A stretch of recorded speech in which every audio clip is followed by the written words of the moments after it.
La Asamblea General. The General Assembly will hear an address by His Excellency Rashad Mohammed Al-Alimi, President of the Presidential Leadership Council of the Republic of Yemen. I request protocol to escort His Excellency.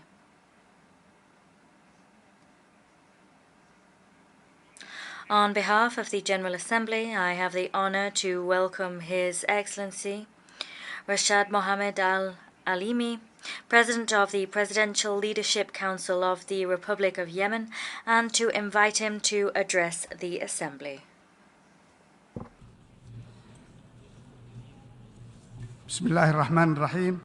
In the name of God, the Merciful, the Compassionate, Your Excellency, Mr. Dennis Francis, the President of the General Assembly, Your Excellency, Mr. Antonio Guterres, the Secretary General of the United Nations, Your Majesties, Royal Highnesses, Excellencies, ladies and gentlemen, this new session of the United Nations is held as we face new and complicated environmental, political, and economic challenges. Therefore, we all need new solutions, and we need to change our traditional manner to address these challenges. We also need to put an end to the suffering of the Yemeni people. The slogan of this session truly meets the aspirations of our Yemeni people, so that we can rebuild trust in our institutions and reignite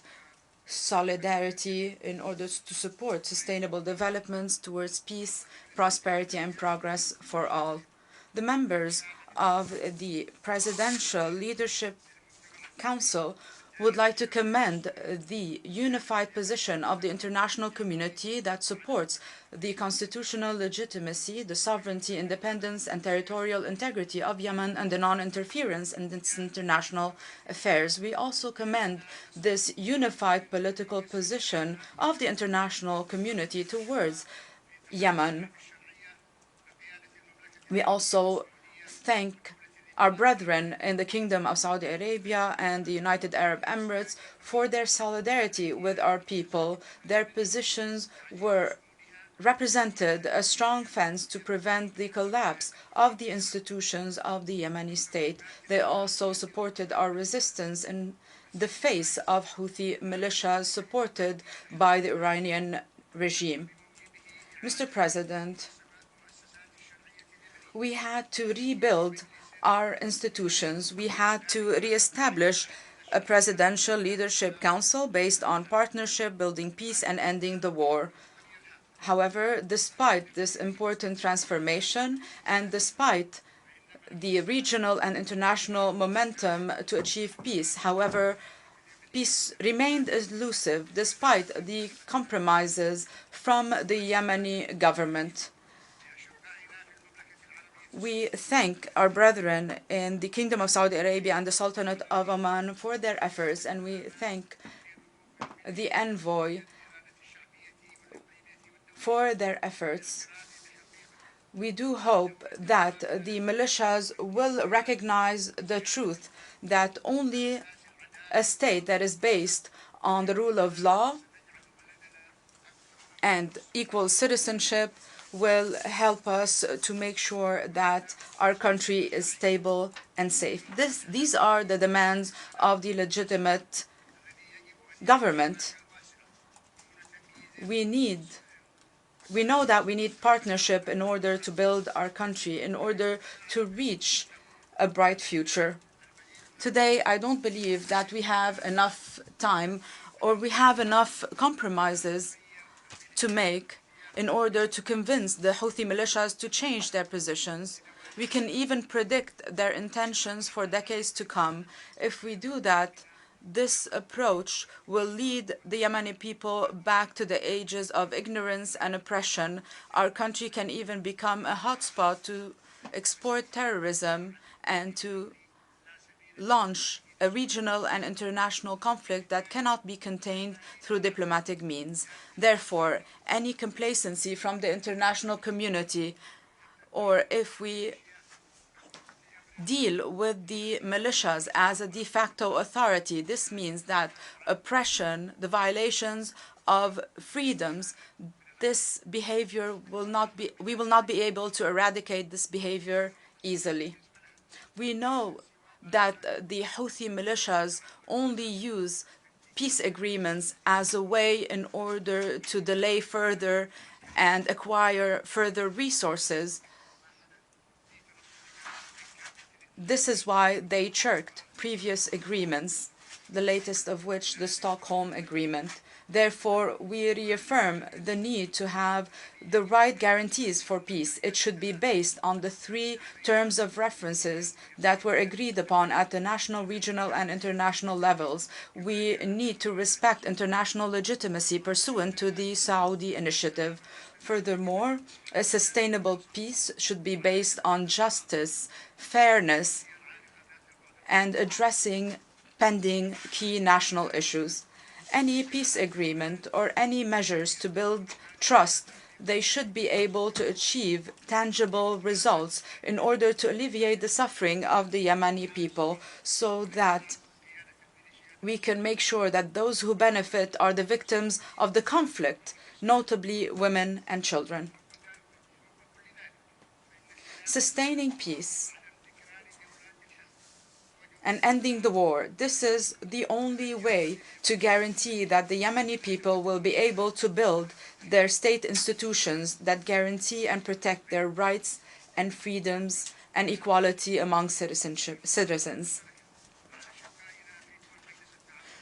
And also build good neighborly relations with our brethren in the GCC countries. Today, I believe there is a path, a sure path towards peace, by rekindling the trust of the Yemeni people in international legitimacy and in their national government. For that to happen, we need to support the legal government. We need to strengthen the economy so that the government can provide services, so that we can put an end to the militias, so that we can build a brighter future promoted by UN envoys everywhere.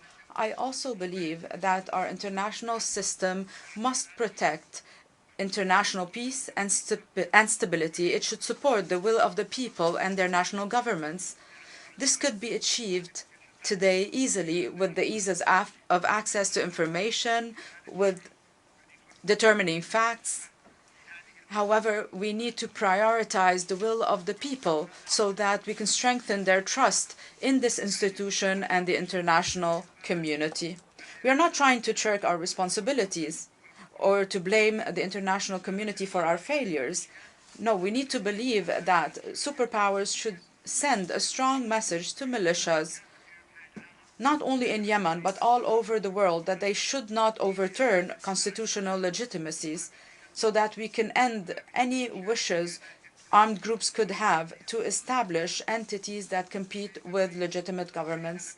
Mr. President, Secretary General, ladies and gentlemen, to restore trust and achieve progress in the Yemeni dossier, we must recognize that a track based on international humanitarian intervention should be reconsidered and should be addressed so that it is in line with international law and efforts to combat terrorism, rebellion, and armed groups.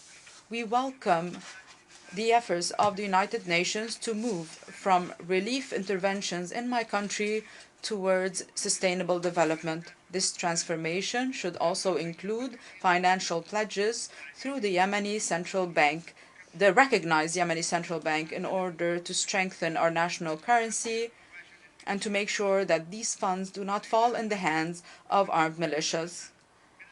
This track contradicts with the international rhetoric which calls for an improvement in the Yemeni economic indicators at a time when their international operations are going through institutions under the control of Houthi militias. Although Houthi militias continue with their arbitrary measures to violate the independence of the banking sector, the confidentiality of its operations, and to turn this sector into a network for laundering money. moving forward with this approach means that the institutions of Yemen, this member state in the United Nations, will remain weak, will remain underfunded, and will not have the necessary resources to deal with these cross-border challenges. Furthermore, these policies could further feed the war economy, will allow for the flow of funds through banking channels that are not accountable.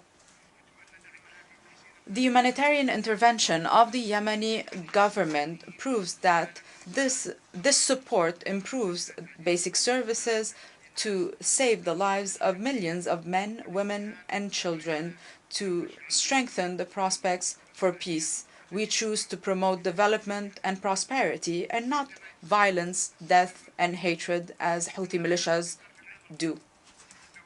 From this very rostrum last year, I have said that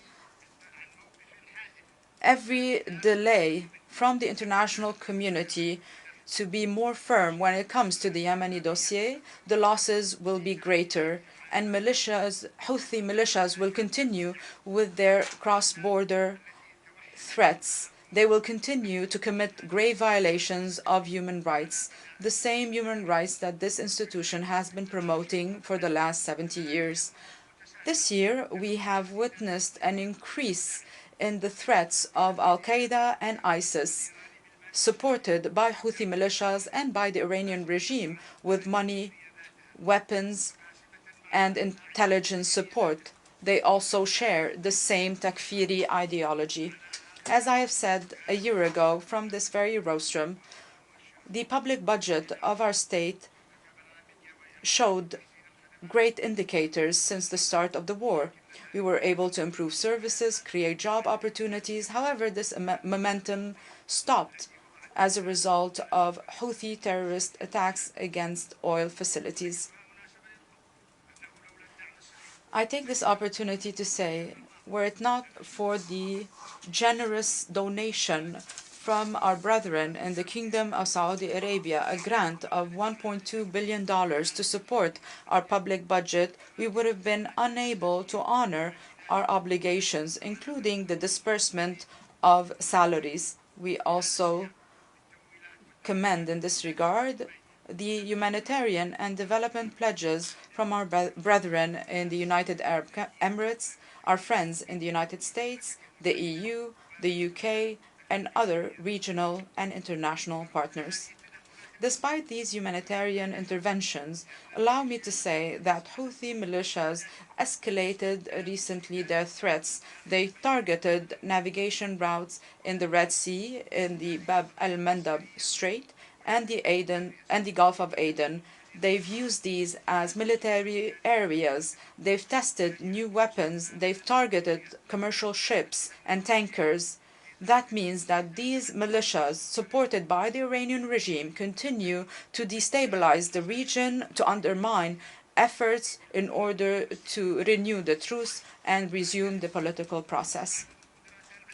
And today, they flaunt their military capabilities on the 21st of September, which is the day when they overturned the legitimate government. Today, we reaffirm the need to guarantee the freedom of international navigation to combat extremism, terrorism, piracy, and support measures to prevent the proliferation of nuclear weapons and other weapons of mass destruction, notably the Iranian nuclear weapon, their ballistic missiles, and their role in sabotaging the region. We call on the international community to condemn these blatant Iranian interventions in the affairs of my country and to submit it to sanctions pursuant to resolutions of international legitimacy. In this regard, we call on member states to commit to the arms embargo and to prevent Iran from providing its militias with military capabilities such as ballistic missiles and drones used to launch terrorist attacks against innocent civilians. The Presidential Leadership Council and the government remain committed to all international agreements and conventions, including the protection of children, and to make sure that they do not participate in the armed conflict. We also provide the necessary guarantees for the work of international organizations and make sure to facilitate the delivery of assistance to all those in need. We have also established an independent national committee to investigate allegations of violations of human rights. All agreements signed by the UN with Houthi militias have not been implemented yet. The Houthi militias continues to recruit children and to send them to battlefields in full view of the international community. Houthi militias violate human rights daily. They impose restriction on travel, work, and the education of women. They oppress and kidnap journalists. We would like to reaffirm our position, our firm position regarding the Palestinian issue. We will continue to support the path towards peace, towards a comprehensive and just solution for this Palestinian issue on the basis of resolutions of international legitimacy and the Arab Peace Initiative in a way that would guarantee that the Palestinian people will be able to establish their independent state. We also support peace in the Sudan, and we support the efforts of the Kingdom of Saudi Arabia, Egypt, and the US in this regard so that this country can once again enjoy security and stability. We also express our condolences to Libya and the Kingdom of Morocco for the victims of the tornadoes and earthquakes, and we thank the countries that supported both countries, especially Egypt, as we witness an increase in the risk of climate change. I thank you. May the peace, mercy, and blessings of God be upon you. On behalf of the General Assembly, I wish to thank the President of the Presidential Leadership Council of the Republic of Yemen for the statement just made, and I request protocol to escort His Excellency. The Assembly will now hear an address by His Excellency Faustin Archange Touadéra, Head of State of the Central African Republic. I request protocol to escort His Excellency. On behalf of the General Assembly, I have the honor to welcome His Excellency Faustin Archange Touadéra, Head of State of the Central African Republic, and to invite him to address the Assembly. Mr. President of the General Assembly, ladies and gentlemen, the 78th session of the General Assembly of the United Nations Organization is one I am attending on behalf of my country, the Central African Republic. It provides me with a felicitous opportunity to reaffirm our staunch determination to contribute to the quest for common solutions to the challenges faced by humankind. Mr. President, before making my address by way of my country's contribution to the general debate, I wish from this high rostrum of the United Nations, symbol par excellence of human solidarity, I wish to express the solidarity of the CAR people to the brotherly peoples of Morocco and Libya, who have been devastated by natural disasters which have produced colossal material damage which is incalculable indeed, and have also claimed thousands of lives. This occurred just a few days before the opening of our session. As I have underscored on other occasions, the tragic consequences of these natural disasters must draw the attention of the world scientific community to the urgent need to pinpoint the regions of the world which are particularly vulnerable to extreme climate events, and must prompt them to make available to the states concerned the necessary information to limit the damage caused by such events. Moreover, the entire world followed with great dismay in recent days the arrival en masse of thousands of African migrants to the island of Lampedusa in Italy.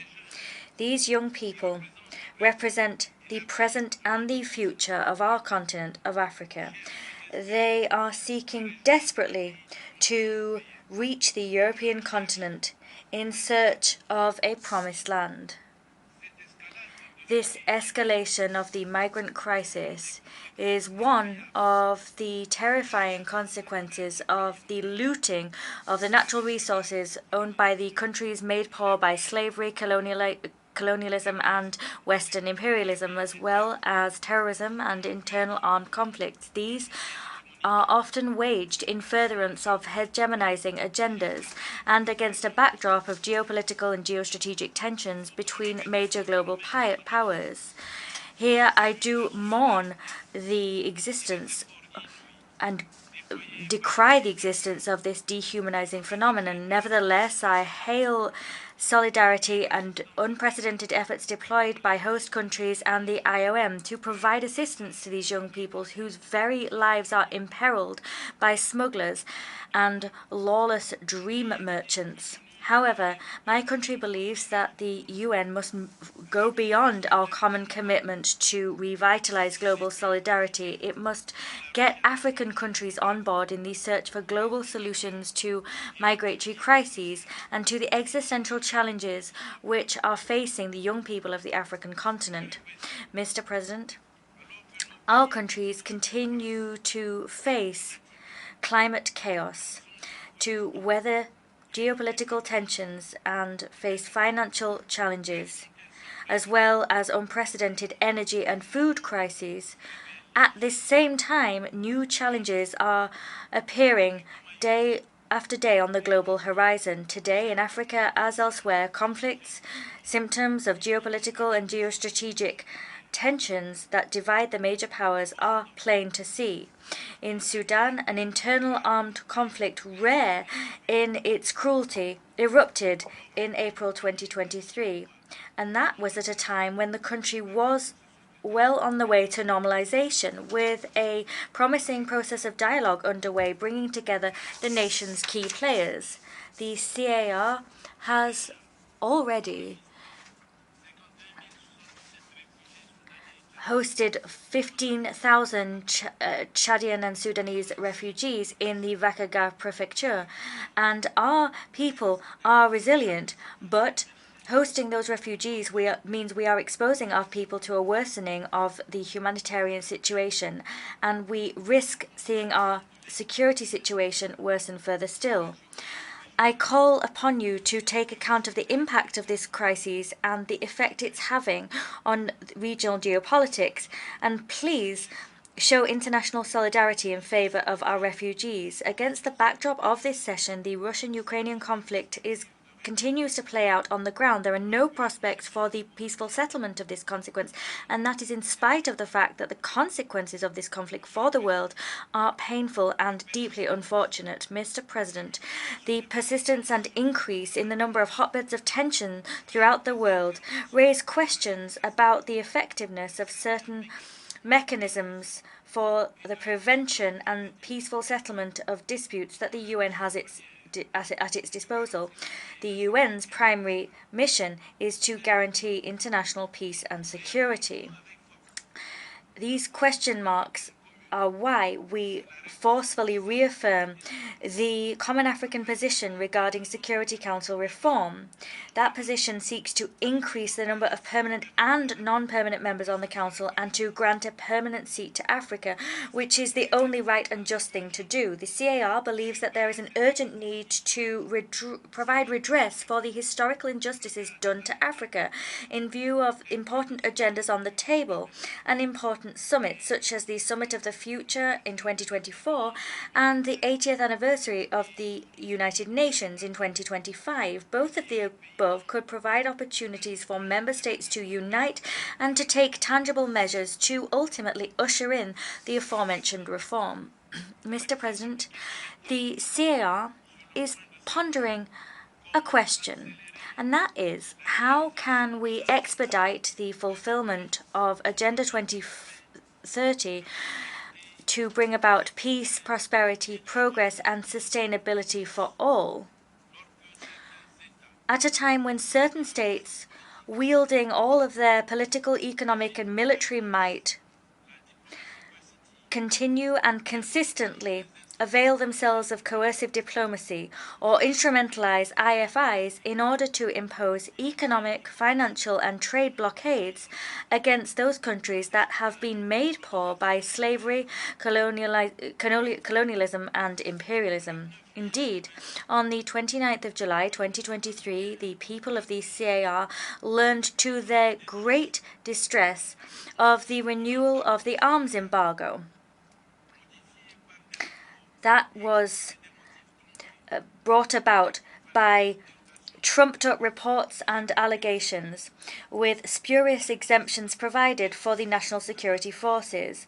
The CAR criticizes here before the world this cynical decision which betrays the unspoken intention of the members of the Council that voted for it to instrumentalize sanction regimes for political purposes and to bring political pressure to bear under the aegis of the United Nations. Here, I remind you and I rue the fact that arms embargoes and diamond embargoes that have been renewed for the last 10 years happen in parallel with the suspension of budgetary and economic support, and both of these factors are real obstacle for my country's achievement of the realization of Agenda 2030.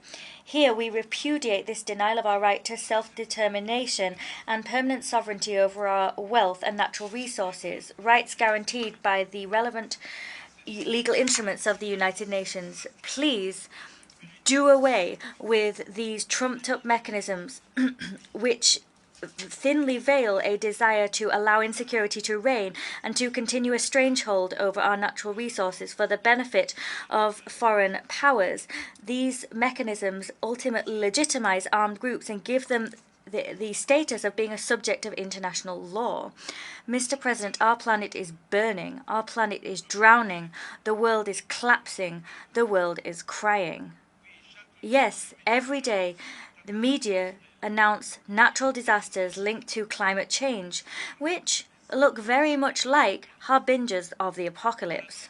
Paradoxically, trust and solidarity between the nations, as founding values of the United Nations, are growing ever more brittle, and that is taking the human community, the community of mankind, further and further away from achieving the noble sustainable development goals for the benefit of peace, prosperity, progress, and sustainability for all, as enshrined in Agenda 2030. However, in order to rebuild trust and reignite solidarity in the face of devastating climate phenomena, commitments have been entered into by developed nations and major polluters. We saw that in the Paris Agreement, in Glasgow, and in Sharm el-Sheikh in Egypt. COP27, in particular, was particularly useful in setting 4 major goals that we all adopted, namely mitigation, adaptation, financing, and a just transition, in order to face up to the common challenges of humankind. Unfortunately, many countries have been the innocent victims of the tragic consequences of the overexploitation of our planet by developed countries, and these countries are not seeing the fruits of financial pledges made.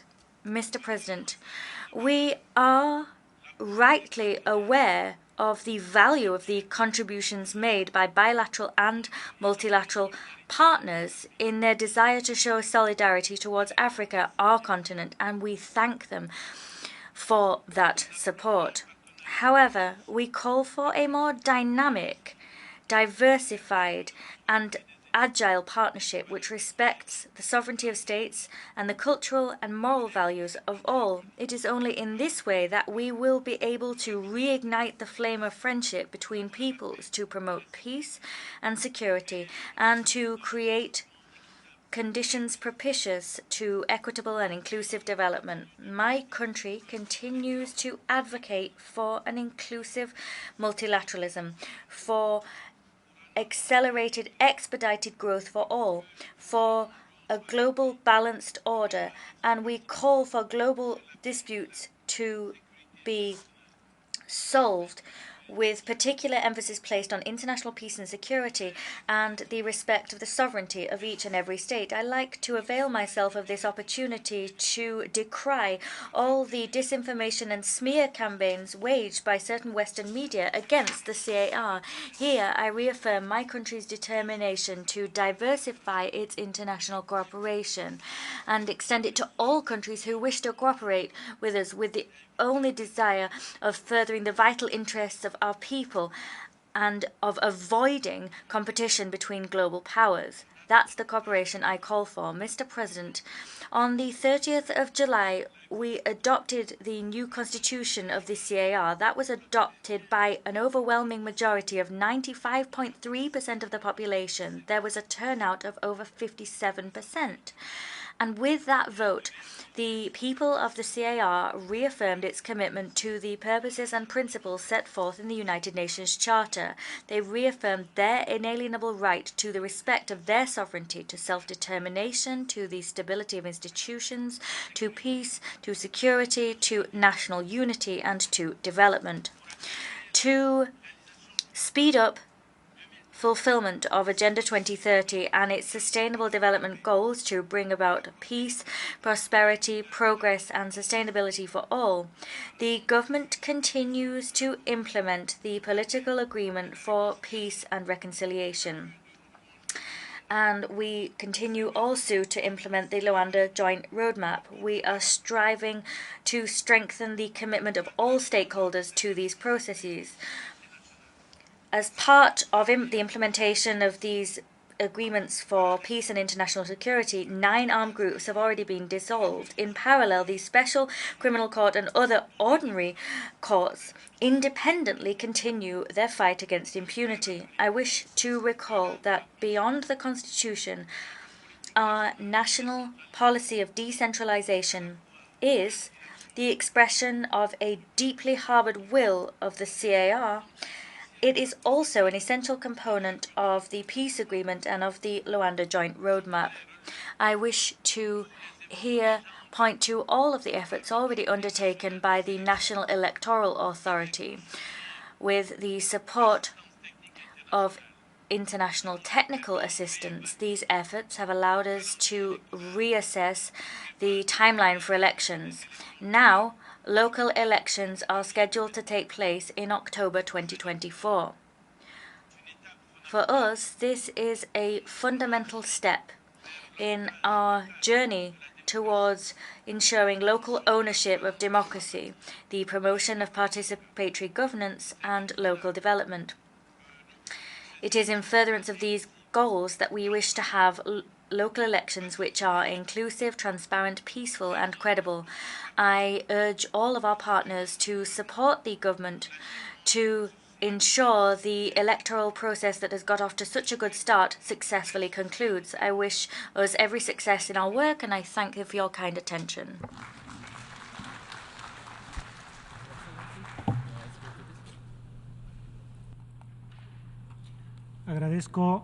I thank, on behalf of the General Assembly, the Head of State of the Central African Republic for the statement just made, and I request protocol to escort His Excellency. The Assembly will now hear an address by His Excellency Lazarus McCarthy Chakwera, President of the Republic of Malawi and Commander-in-Chief of the Malawi Defense Force. I request protocol to escort His Excellency. On behalf of the General Assembly, I have the honor to welcome His Excellency Lazarus McCarthy Chakwera, President of the Republic of Malawi and Commander-in-Chief of the Malawi Defense Force, and I invite him to address the Assembly. Your Excellency, Mr. Dennis Francis, President of the 8th session of the United Nations General Assembly, Your Excellency, Mr. Antonio Guterres, Secretary General of the United Nations, Your Excellencies, heads of state and government, and leaders of delegations, distinguished delegates, ladies and gentlemen. In less than 30 years, we will come to the halfway point of this century. And in less than 80 years, the 21st century will end. By that time, none of us will be president, and none of us will be alive. So when we stand at this podium and speak of the future, we speak of a future that does not belong to us. We speak of a future with sustainable development. We speak of a better world, not for us, but for our grandchildren and their children. And the decisions we make today, the actions we take each day, are what determine what kind of future we are creating for them. It is therefore not good enough to say that we must build trust in the world when we continue making decisions that undermine trust. It is not good enough to say that we want to reignite global solidarity when we continue to pick and choose whom we show solidarity with. It is not enough to say we want to move towards peace when our actions in other nations promote war and create the conditions for conflict. It is not good enough to say we want prosperity for all when our rules for trade and our financial systems are a recipe for deepening the poverty of other nations. Without changing our decisions, our positions, and our actions, the future we speak of today and the sustainable development we dream of achieving by 2030 will remain a reality on paper. And when it comes to urgent action, we must focus our attention, our energies, and our resources on the areas where we are falling behind. We must prioritize those places in the world that are most at risk of not achieving sustainability in any of the 17 SDGs. In the case of Malawi, the most pressing priorities are plain to see. As a nation, we took the SDGs and aligned our national aspirations to reflect them. So even though we have our sights set on the Malawi 2063 vision, we also created an implementation plan for the first 10 years that coincides with the decade of action on SDGs in the context of Agenda 2030. And our focus has already started yielding fruit, because in the past few years we have stayed on track with our quest to end hunger in line with SDG 2, to safeguard the good health and well-being of our citizens in line with SDG 3, to improve quality of education in line with SDG 4, to leverage Malawi's abundant water resources for better sanitation in line with SDG 6, and to promote life below water in line with SDG 14. Now, while we celebrate the progress we have made on these goals, with 7 years to go before the end of the decade of action on SDGs, we are not satisfied with seeing progress on only 5 out of 17 goals. In fact, not only do we need support with making gains in the areas where we are seeing little, but we even need urgent support. We're safeguarding the gains we have made in the areas where we are doing well. In short, we need urgent support in building resilience to inoculate our economy against the adverse effects of shocks. In 12 months since the last time I stood here, Malawi has had the worst cholera outbreak in its history, killing more people than COVID, a consequence of the contamination of water bodies and systems suffered when cyclones Ana and Gombe hit us 6 months before. In that time, Malawi has also had a drought in its northern region, resulting in the loss of half of our maize and 80% of our rice in one of the most productive districts in our country.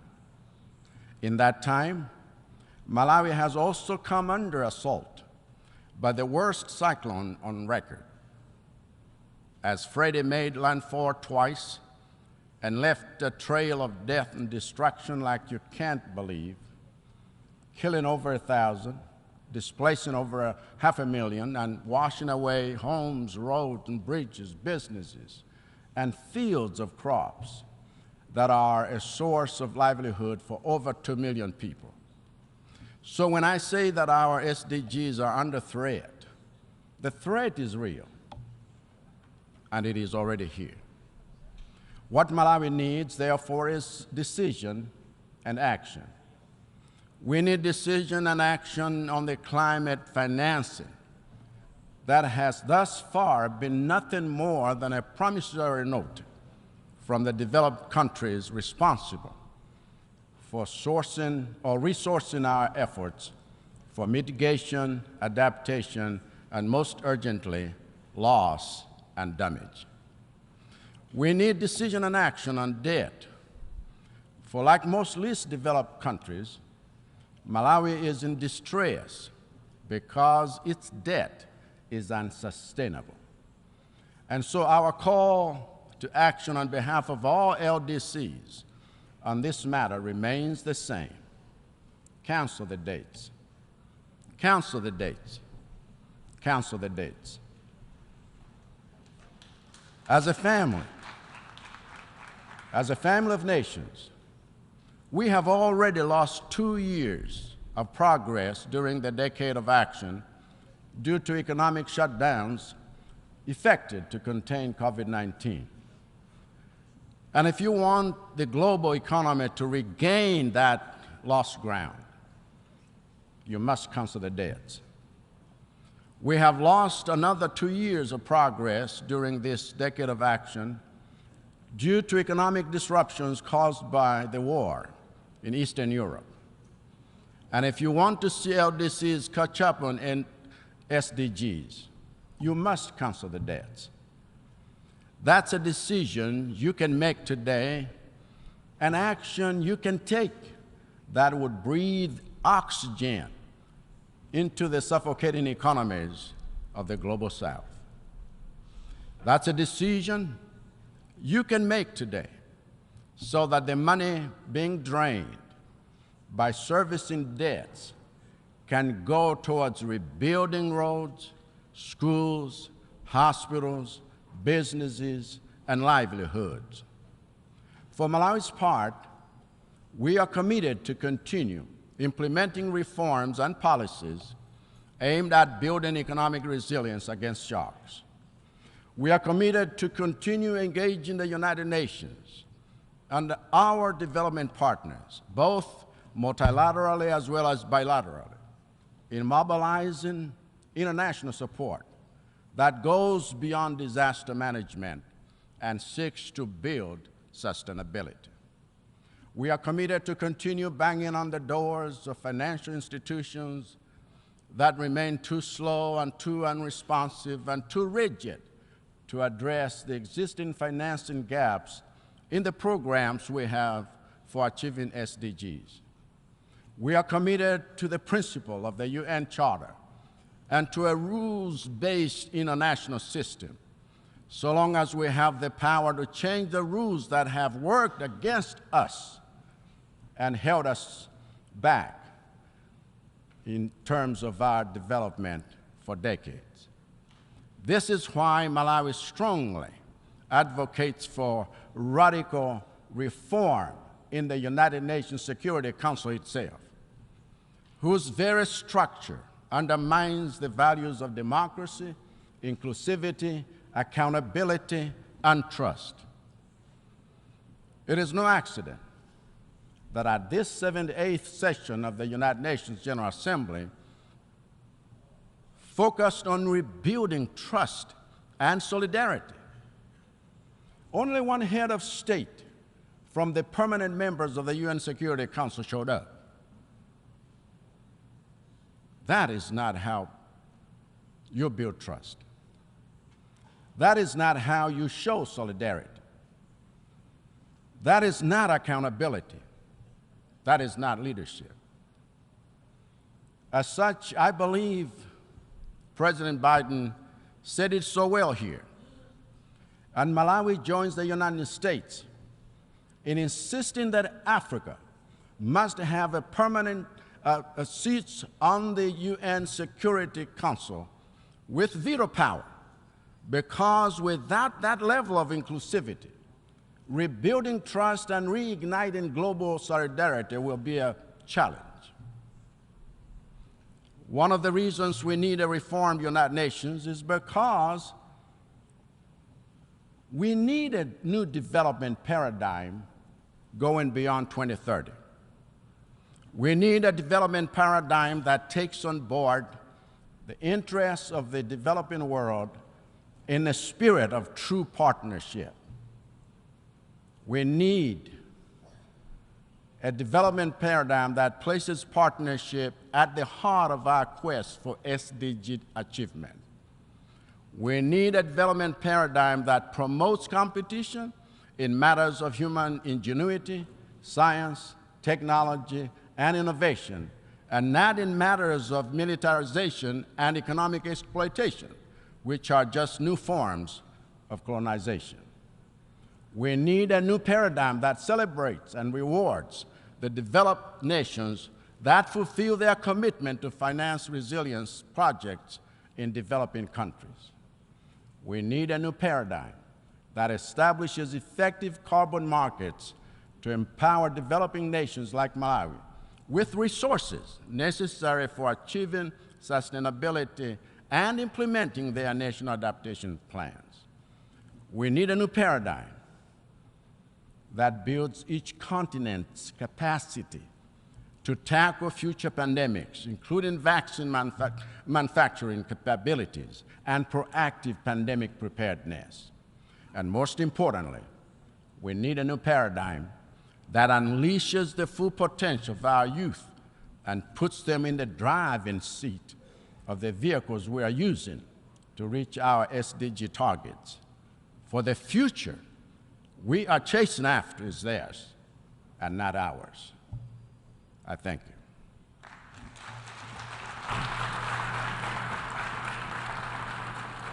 A nombre de la Asamblea. On behalf of the Assembly, I wish to thank the President of the Republic of Malawi and Commander-in-Chief of the Malawi Defense Force for the statement just made. And I request protocol to escort His Excellency. The Assembly will now hear an address by His Excellency Taneti Mau, President, Head of Government and Minister for Foreign Affairs and Immigration of the Republic of Kiribati. I request protocol to escort His Excellency. A nombre de la Asamblea.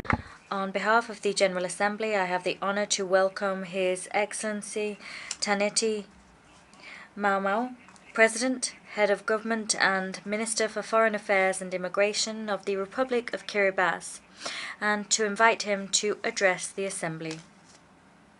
Mr. President, UN Secretary General, Excellencies, distinguished delegates, ladies and gentlemen, at the outset, allow me to share warm greetings from the government and the people of the Republic of Kiribati.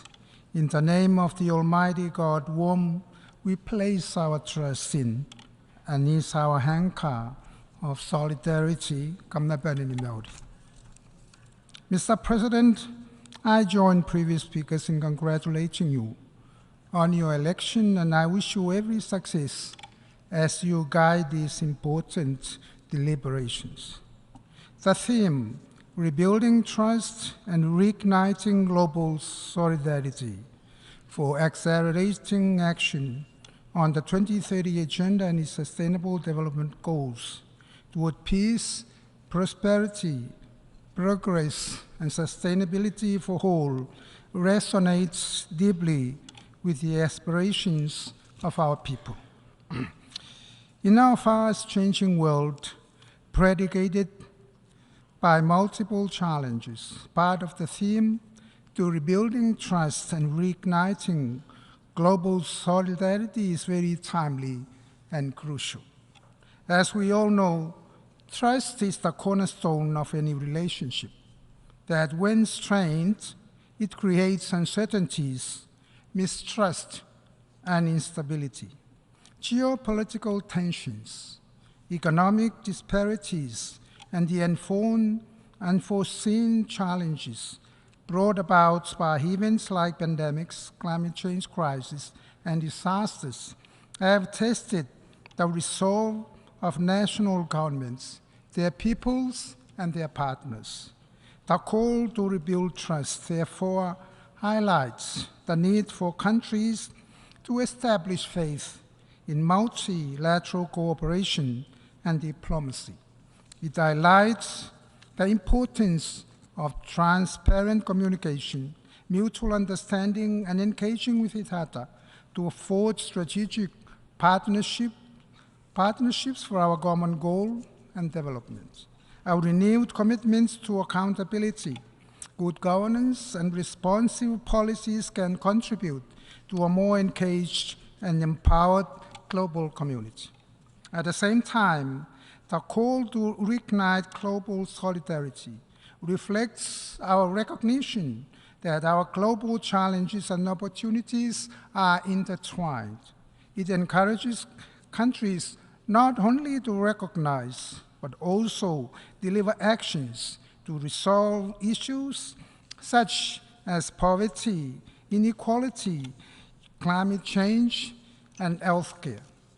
The idea of global solidarity underscores the principle that no nation can thrive in isolation and recognizes the uniqueness of each country's context and need.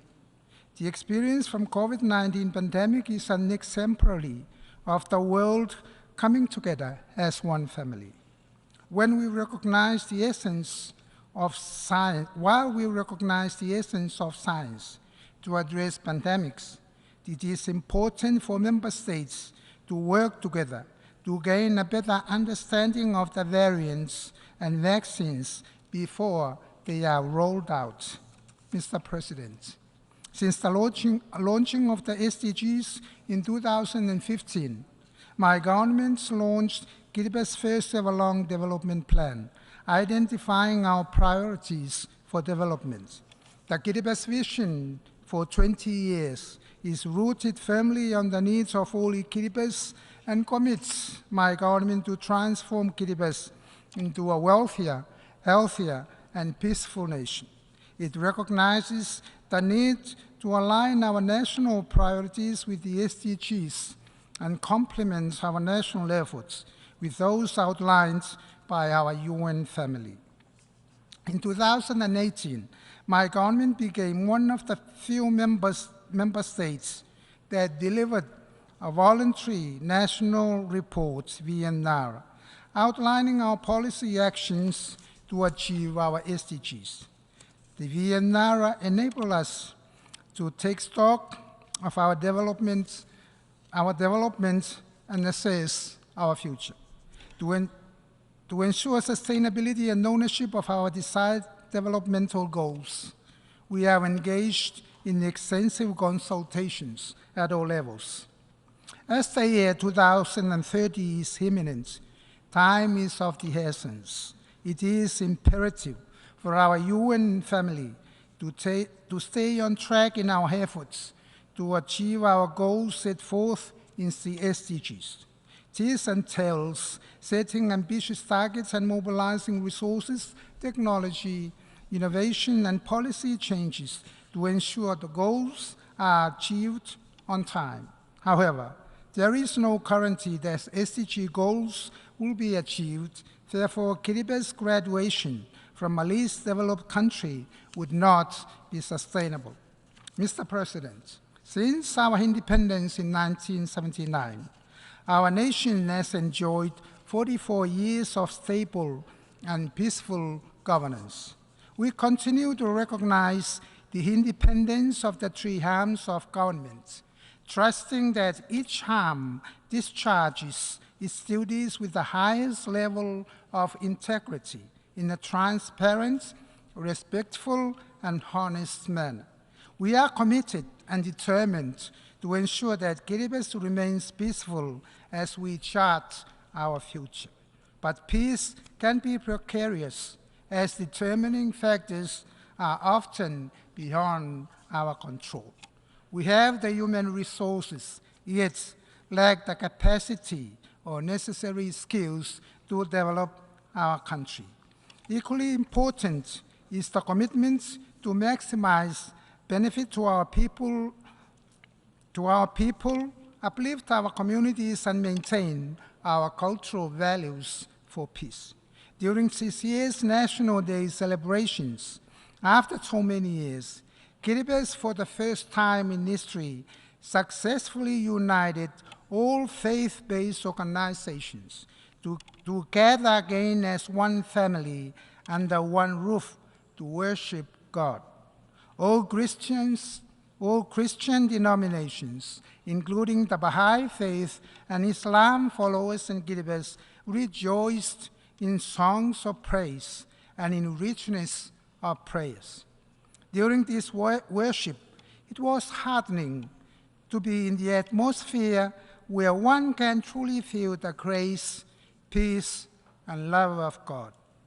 Also, recognizing the greater humility of being an Kiribati is far more effective in sustaining peace rather than the differences in faith. We invite the rest of the world to follow this example. As part of our commitment to global peace, my government is working closely with the UN to engage our police in the UN peacekeeping missions and with the support of various partners.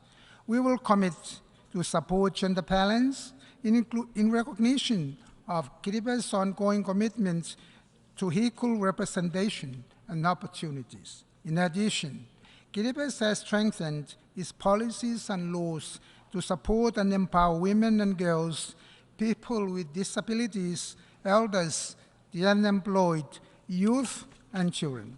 Mr. President, we must recall our commitments under our UN Charter to build a safe, peaceful, and secure home for our peoples, individually as sovereign nations and collectively as members of the United Nations. In Kiribati, we strongly believe that this is deeply threatened and undermined by the continued existence of nuclear weapons, the discharge of nuclear-treated water, and the leakage of radioactive materials into the blue Pacific Ocean. The existence of nuclear weapons also diminishes trust in our UN family members on their commitments to peace and stability if they continue to manufacture and possess nuclear weapons. Kiribati will continue promoting the non-proliferation and ultimately the total elimination of nuclear weapons to our United Nations, and in particular, our obligations in keeping our region, our land, our harbor, airspace, and our ocean free of environmental destruction and pollution with radioactive waste and other materials, including plastics. Most importantly is the health of our people, especially those who were exposed to the nuclear test blast on Christmas Island, and those whose ancestral land have been exploited, leaving pinnacles behind. Compensations must be made to those on Christmas Island, including the Barnabas people affected by environmental degradation, to rebuild trust. One of the global challenges and grave concerns that impacts our lives and future is corruption. The government recognizes that fighting corruption is critical to achieving sustainable development, and accordingly hosted the first ever regional anti-corruption conference for Pacific leaders in 2020. The outcome of this conference, Day and Vision, reaffirms the Pacific unity against corruption, as well as integrating good governance principles into their broader developmental agenda. At the international level, the United Nations Office on Drugs and Crime, along with the General Assembly, can lead the way by ensuring that anti-corruption efforts are prioritized in our development efforts in our pursuit of global sustainable development, with SDG 16 as our guidepost.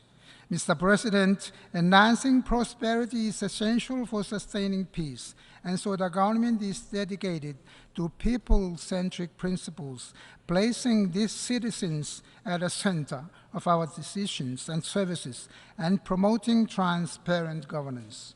We value continuous learning and capacity development for a competent public service to deliver on development goals.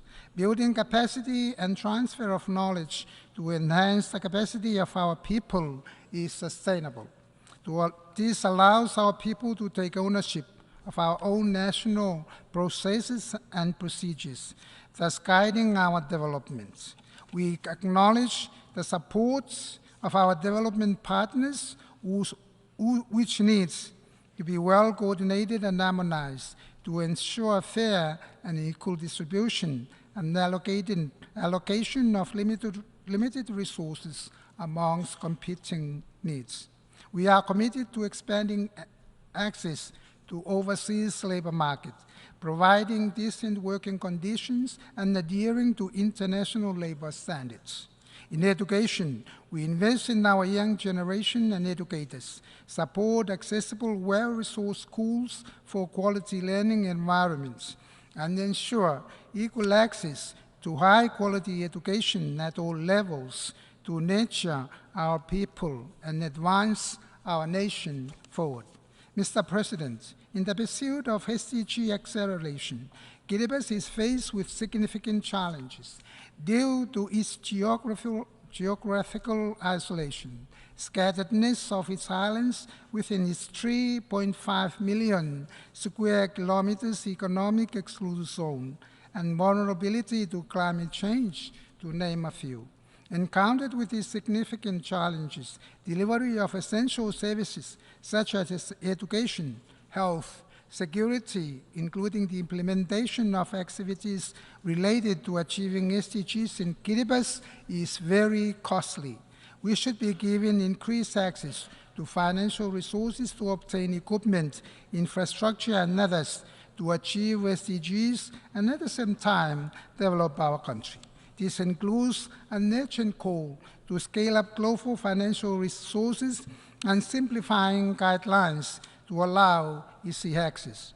Achieving this guarantees Kiribati to be placed in a better position to sustain peace and harmony. With a vast ocean and airspace, Kiribati's resources are central to our survival, development, and security. To harness our ocean resources sustainably, we need financial assistance and access to the right capabilities, technology, and equipment. Likewise, the management of our airspace is important for security purposes. This will enable us to effectively manage our maritime domain and airspace, ensuring responsible utilization while protecting our fragile ecosystem. At the front of climate change, Kiribati is experiencing intensifying severe drought with coastal inundation affecting homes, public infrastructure, food and water security.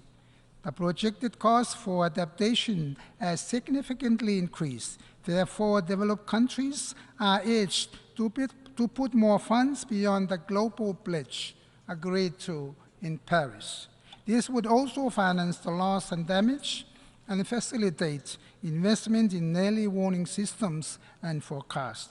With that said, this would help our people adapt to the changing environmental conditions and to build resilience in our communities. Mr. President, sustainability has become the new governance imperative, which needs to be clearly understood.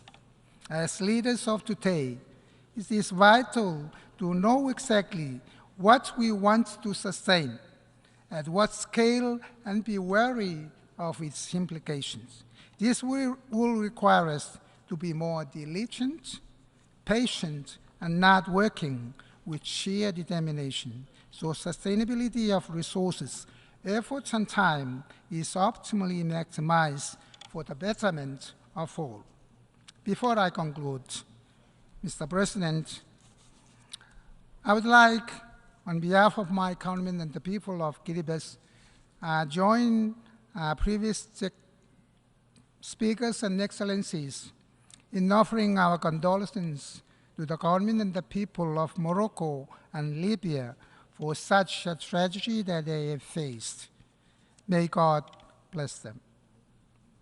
In conclusion, let's embrace our traditional blessings of the Maori, the Roi, the Tabemoa, which literally means health, peace, and prosperity upon us all. Thank you.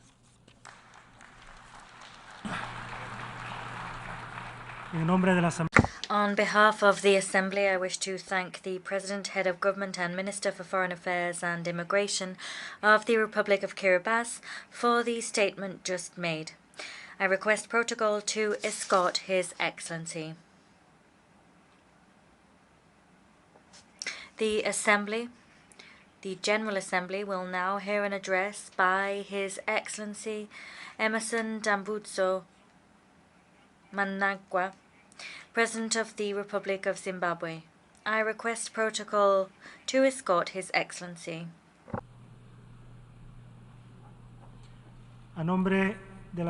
On behalf of the General Assembly, I have the honor to welcome His Excellency Emmerson Dambudzo Mnangagwa, President of the Republic of Zimbabwe, and to invite him to address the Assembly. Your Excellency, Mr. Dennis Francis, President of the 78th Session of the United Nations General Assembly, Your Excellency, Mr. Antonio Guterres, Secretary General of the United Nations, Your Majesties, Excellencies, Heads of State and Government, distinguished delegates, I wish to congratulate you, Mr. President, on your election as the President of the 78th Session of the United Nations General Assembly. We are confident that under your stewardship, we will make progress on the important global agenda before us. Please be assured of Zimbabwe's support throughout your tenure. I also pay special tribute to your predecessor, Mr. Korosi, for leading the 77th session of the General Assembly. We value the role he played to promote science in our overarching goal to improve the lives and livelihoods of all.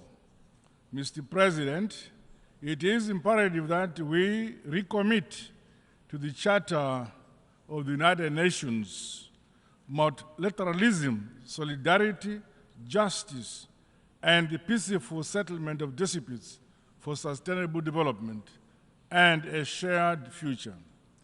This calls on us all to respect the sovereign equality of nations, big or small, poor or rich. By working together, we can harness our expertise and learn from one another to strengthen international institutions for the accelerated attainment of Agenda 2030. The impact of conflicts, terrorism, climate change-induced natural disasters, biodiversity loss, and the rising prevalence of disease and pandemics, especially in the developing world, deserve our urgent attention. Regrettably, progress towards the achievement of the Sustainable Development Goals has been uneven, while global solidarity has been tasted and a self-interest superseding cooperation. We have a duty to reignite our commitment to the principles of the 2030 Agenda and rekindle the spirit of multilateralism. To accelerate our action on the SDGs, we must scale up investments in people and communities by ensuring access to quality education, health care, clean water, and sanitation for all. The creation of economic opportunities, decent jobs, and entrepreneurship, especially among women and youth, must remain a priority. Excellencies, Zimbabwe continues to entrench democracy, constitutionalism, good governance, and the rule of law following the recently held 2023 harmonized general elections. I am pleased to highlight that our country enjoyed peace before, during, and after our free, fair, transparent, and credible elections. Zimbabwe has been under the illegal unilateral economic sanctions for 23 years, imposed by some Western countries. These sanctions were designed to subjugate the sovereign will of the Zimbabwean people. We therefore demand that the unjustified unilateral sanctions be unconditionally lifted, including those imposed on countries like Cuba. We remain grateful for the support and solidarity of progressive countries in the Committee of Nations. In spite of these debilitating sanctions, the people of Zimbabwe have become masters of their destiny. This is anchored on a philosophy that, as a people, we have the duty and responsibility of developing our country using our own domestic resources. Partners and investors are welcome, but guided by our own vision and national priority areas. We are recording unprecedented development and economic success milestones. For the last 3 years, our country has been the fastest growing economy in our Southern Africa region. Further, Zimbabwe is prioritizing the eradication of poverty and improving the quality of life of our people, particularly those in rural areas. The empowerment and the capacitation of communal and small-scale farmers has seen us realize food and nutrition security at both household and national level. With effect from this year, our country will become a net exporter of wheat. Zimbabwe has not been spared from the negative impact of climate change. Hence, my government continues to make the requisite investment in infrastructure to mitigate and build resilience towards climate change adaptation. Dams are being built across the country. In addition, we have begun an ambitious and yet achievable program to sink solar-powered balls in each of our country's 35,000 rural villages and schools. Alongside each of these water points are commercial nutritional gardens for the empowerment of our women and youth. Through the use of our own resources, we have constructed an unprecedented number of schools, clinics, and provided other social amenities throughout our communities. Mr. President, today's realities across all regions bring to the fore the importance of global solidarity. No nation, no matter how powerful, can stand alone to realize sustainable and inclusive development. The high-level meetings on universal health coverage, tuberculosis and pandemic prevention, preparedness and response are welcome opportunities to reflect on the importance of maintaining essential services during pandemics and health emergencies. The realization of affordable and quality health delivery, as outlined under SDG 3, is a key deliverable for my administration. Science, technology, and innovation are essential ingredients to leapfrog the modernization and industrialization of developing countries. To this end, Zimbabwe continues to reap the benefits of a comprehensive and transformative heritage-based higher education curriculum. The innovation hubs and industrial parks established within institutions of higher education have refocused young people in our tertiary institutions towards developing and producing goods and services. Allow me to reaffirm that Zimbabwe is actually open for business. Mr. President, building resilience and tackling the adverse impact of climate change should be an urgent priority for us all. In the case of Zimbabwe and the Southern Africa region, floods and droughts have affected the livelihoods of many while hindering progress on national development. May I express my deepest condolences and sympathies to the government and peoples of the Kingdom of Morocco and the state of Libya on the recent loss of lives as a result of the devastating impact of climate change. There is need for concrete climate action as opposed to mere promises, so that we strengthen our adaptation, resilience, and mitigation mechanisms. We must transition to a low-carbon and resilient global economy by increasing investments in renewable energy, sustainable agriculture, and green infrastructure. Commitments made under the United Nations Framework Convention on Climate Change and the Paris Agreement must be honored to deliver climate justice. It is our hope that progress will be made to operationalize the loss and damage fund. Zimbabwe is implementing a climate change policy and response strategy, while disaster management and the early warning systems continue to be strengthened. Mr. President, the need to reform global financial institutions is of essence to unlock funding for developing countries. The current exclusionary architecture, dominated by a few states, is failing to deliver the requisite resources for countries to finance their developmental priorities and other pressing health and environmental challenges. The shortcomings in the last round of SDR allocations should be addressed. Zimbabwe supports the stimulus package proposed by the United Nations Secretary General.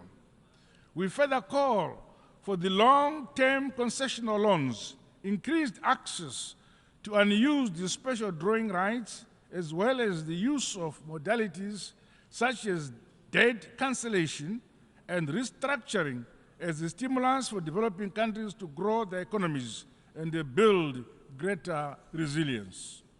We strongly condemn tendencies by some powerful countries who preach peace, human rights, and democracy, and yet clandestinely fund conflicts and the unconstitutional change of governments for their own narrow interests. We further condemn the use of unilateral and illegal sanctions as a foreign policy tool at the disposal of some powerful nations, such as those sanctions imposed on Zimbabwe and the countries like Cuba. Such actions hamper the trust global solidarity and the multilateralism we desire. It is important that we channel our collective efforts towards building peace and driving forward our development agenda for shared prosperity. There is much more that unites us than that which divides us. Similarly, the establishment of a fair and inclusive global security architecture has become urgent. The maintenance of peace and security should never be the preserve of a privileged few. Zimbabwe reaffirms calls by Africa for the reform of the United Nations Security Council in line with Ezulwini Consensus and the CIT Declaration. Mr. President, allow me to conclude by reaffirming Zimbabwe's commitment to the purposes and principles of the United Nations Charter as we implement our Global Agenda 2030. Collectively, let us restore human dignity, peace, security, and stability, while safeguarding our planet for the shared prosperity of present and future generations. Together, in unity and harmony, we are stronger. I thank you for listening.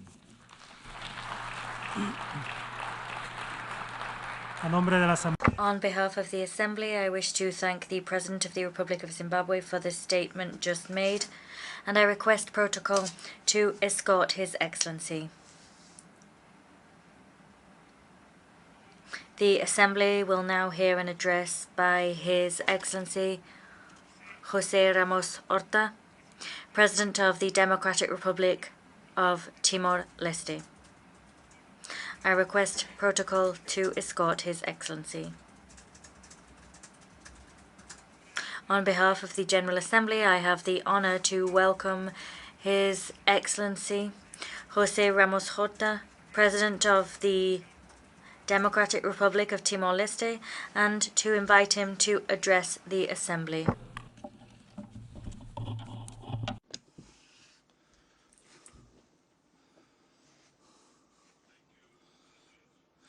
Thank you, Mr. President. In the Tetu language, the Dirk Manek, in Portuguese, Bon dia, in Bahasa Indonesia, Selamat pagi, in English, of course, good morning. I begin my speech in English. In Portuguese, Excelência, somos uma democracia. Excellencies, we are young, imperfect, and vibrant democracy, an oasis of peace, tolerance, and freedom. Since our independence in 2002, our democracy has evolved. It is alive and dynamic. The Economist magazine's Democracy Index rates Timor-Leste as the most democratic country in Southeast Asia. The Reporters Without Borders organization, in their most recent World Press Freedom Index, places Timor-Leste in the 10th global position in freedom of the press. We are a multicultural, multi-religious, multilingual, and multi-ethnic society. With humility, we continue to build a country that is open to the world, tolerant, free of hate and violence. A 98% majority of practicing Catholics live in harmony with our Protestant and Muslim brothers and sisters. Timor-Leste has no political violence, nor tensions or crimes based on ethnicity or religion. We have no domestic organized crime, nor armed robberies. Despite a significant reduction in poverty, multidimensional poverty remains high, around 45.8%, and even higher among children. To bring our population out of extreme poverty, food insecurity, neonatal mortality, rickets, and child malnutrition, and to provide care for children and their mothers are some of the challenges that we are determined to directly confront in the next 5 years. For this reason, child malnutrition and access to preschool education are two of our key priorities. In collaboration with UNICEF, our government plans to implement an intersectorial early childhood development policy in order to drive investments in a child's initial years and build a solid basis for social and human capital. We have a high and unacceptable incidence of domestic violence. However, UN Union has recognized that Timor-Leste is taking significant steps to implement legal frameworks and international policies, including CEDAW, the Convention on the Rights of Persons with Disabilities, and Security Council Resolution 1325, in order to promote gender equality and women's empowerment. We are an observer state at ASEAN, with the right to participate in all summits of heads of state and government, as well as meetings of ministers, high authorities, and technical staff.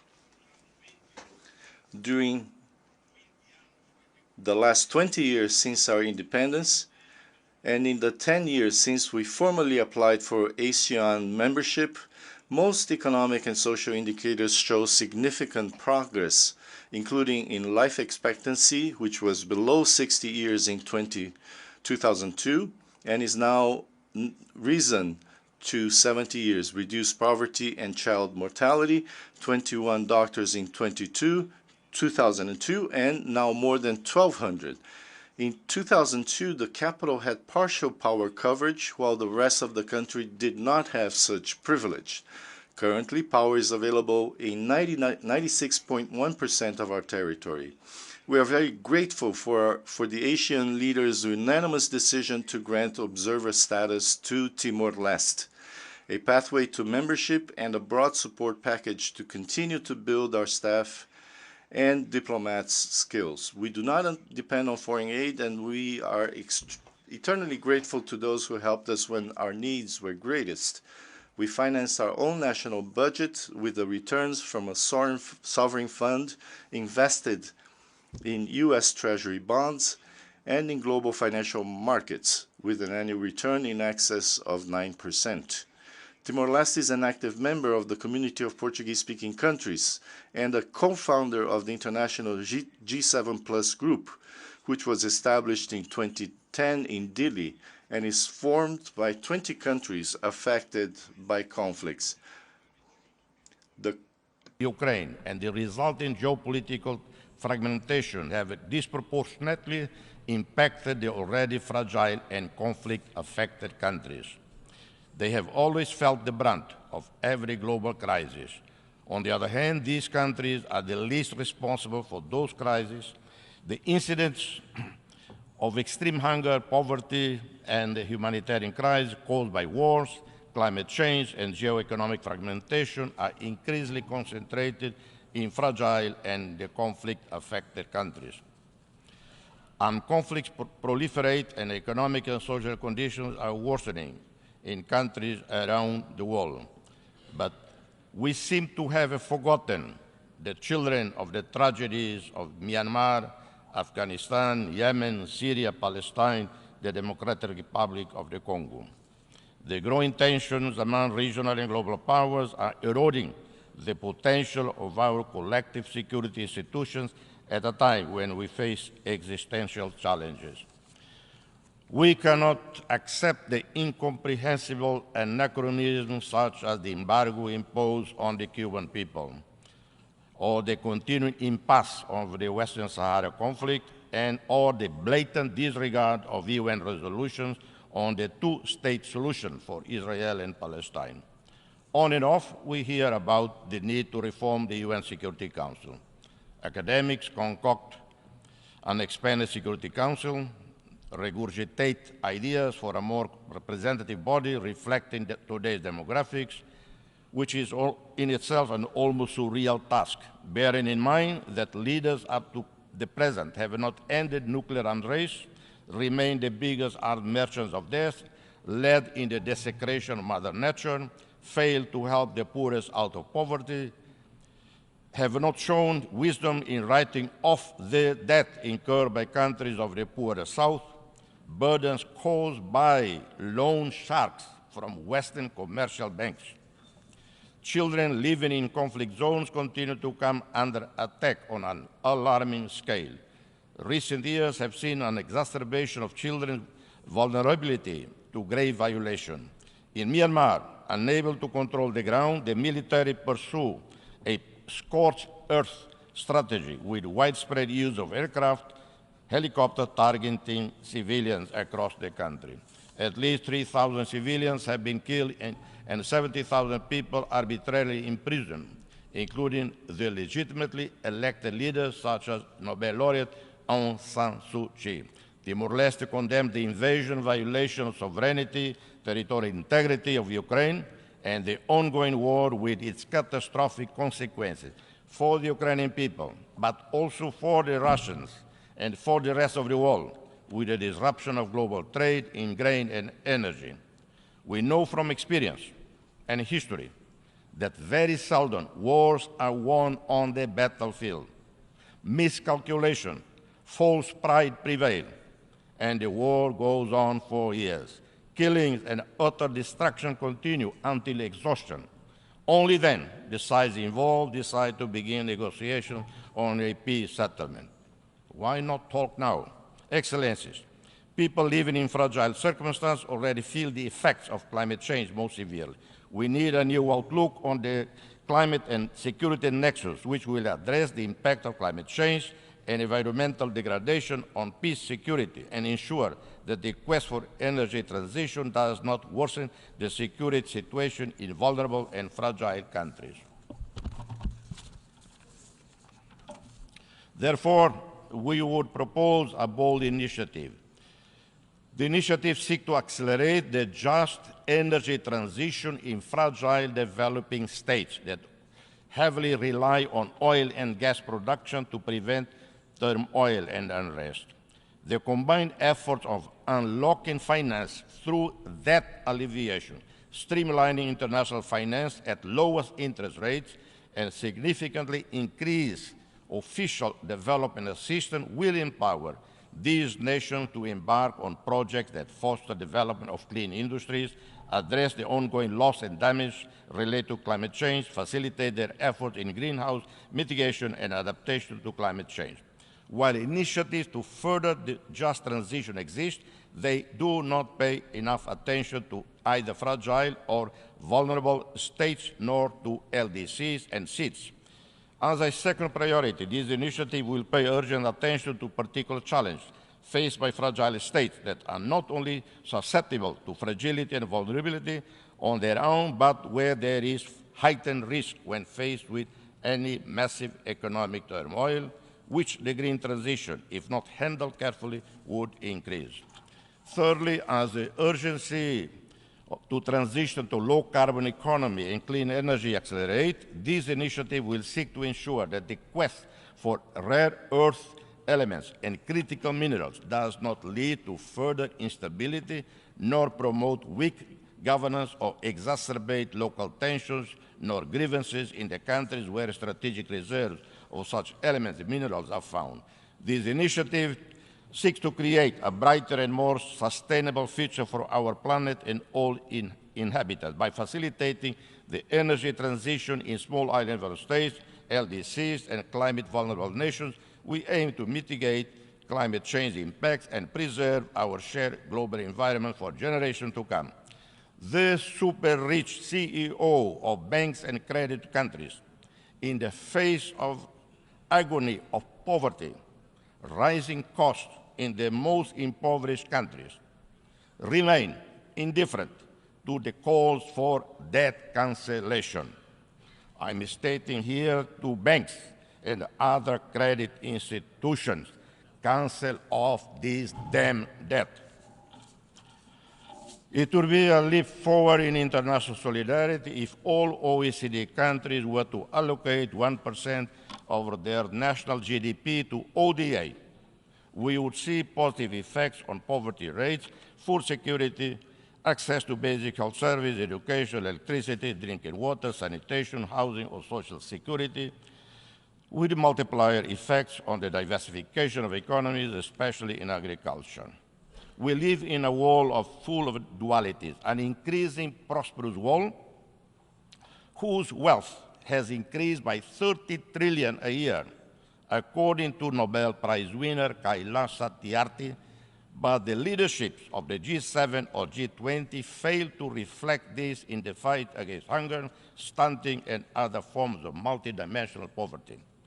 We need to adopt a universal child benefit, a new ODA target for a fair share for children, targeting particularly children in fragile, low-income countries. Excellence, allow me to remind you the story that is no longer part of our daily conversation, the story of the 3-year-old Aylan Kurdi, an innocent Syrian child whose lifeless body was ashore near the Turkish resort town of Bodrum in September 2005.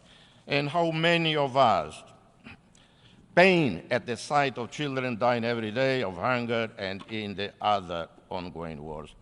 In centuries past, the Atlantic Ocean was the graveyard of African slaves, and those who survived the voyage built new countries with their sweat and blood. In this 21st century, the Mediterranean Sea is the new graveyard of thousands of Africans fleeing drought, extreme poverty, and conflicts. Excellencies, no one should fear the Chinese, Indian, European, American superpowers. Rather, we should welcome the positive reality of global countries that share with us diasporas, cultures, and interests in well-being or security that are deeply intertwined with our own. We can gain more from the free movement of people and goods than from building concrete walls. We all benefit from the impressive Indian transformation into a global economic success story. India has an admirable track record of decades of practical solidarity with other developing countries, even during the early stages of its own development. Equally, we want to see prosperity in Europe, in Japan, South Korea, Australia. But their continuing prosperity depends on peace and stability in the global South, depends on our markets, workforce, and providers of raw wealth, which they process and re-export. But this unequal relationship has to change, and will change only when we invest more in high-quality education and health for our children and youth, when we invest more in science and technology. We have the chance of the century to build a new partnership of equals between the rich, super rich of the North and us in the periphery, with a renewed spirit of mission around the global causes of nature and human survival. Failing this, we will sing together, rich and poor, the weak and the powerful. May God bless us all. Thank you.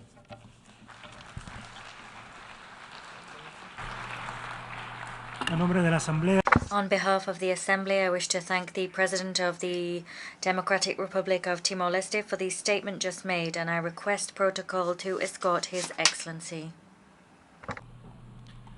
Ahora la Asamblea escuchará The Assembly will hear an address by His Excellency Salva Kiir Mayardit, President of the Republic of South Sudan. I request protocol to escort His Excellency.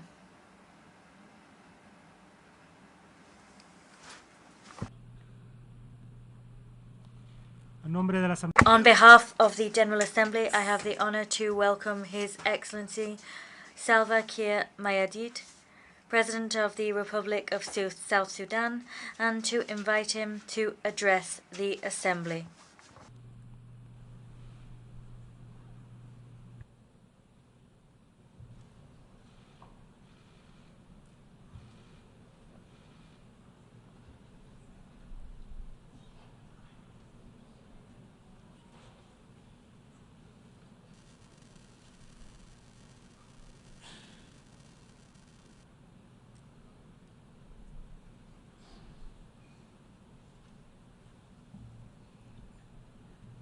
Your Excellency, Dennis Francis, President of the 78th session of the UN General Assembly. Your Excellency, Antonio Guterres, Secretary General of the United Nations. Your Majesties, Your Excellencies, heads of state and government, distinguished delegates, ladies and gentlemen, before my remarks, I would like to express my heartfelt condolences to the people of the Kingdom of Morocco and the Republic of Libya, who have lost their loved ones in the recent natural calamities. South Sudan stands in solidarity with them during this difficult moment in their respective countries. Excellencies, on behalf of the people and government of the Republic of South Sudan, I stand before you today to reaffirm our commitment to world peace and security. We are committed to global efforts aimed at addressing challenges that we face as a human family. We are also committed to multilateralism and international cooperation as the best means of achieving our shared aspirations.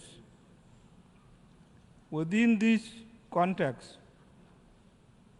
we are hopeful that together we can rebuild trust among member states and reignite global solidarity on the basis of sovereign equality of all states as enshrined in the founding charter of this esteemed organization.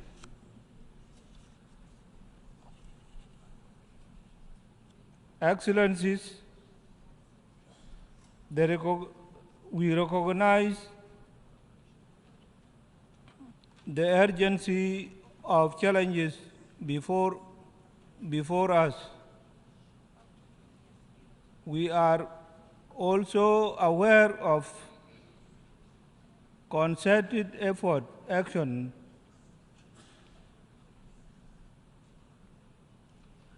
required to address these challenges in order to ensure a better future for the coming generations. To this effect, South Sudan has developed sustainable development goals, rescue plan with the focus on 7 SDG targets. This plan provides a roadmap of a better future for our people.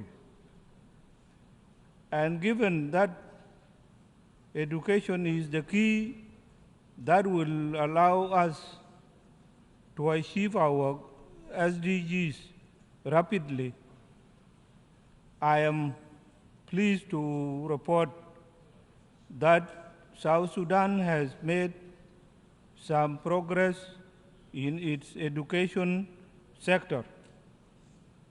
Since our independence in 2011, our constitution, for example,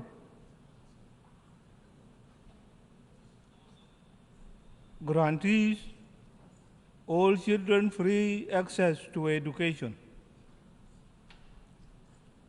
We have also designated education as a human right of every child. In February this year, I directed the Ministry of Education to implement free primary and secondary education policy across the country. This policy has directly led to enrollment of 2.3 million children in our schools. To ensure that girls stay in schools, we have banned child marriages through an act of parliament. More importantly, we have increased education budget with the goal of paying teachers a living wage.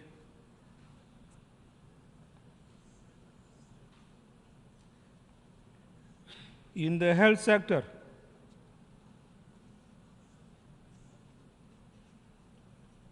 we plan to dedicate resources towards providing affordable and standard health care.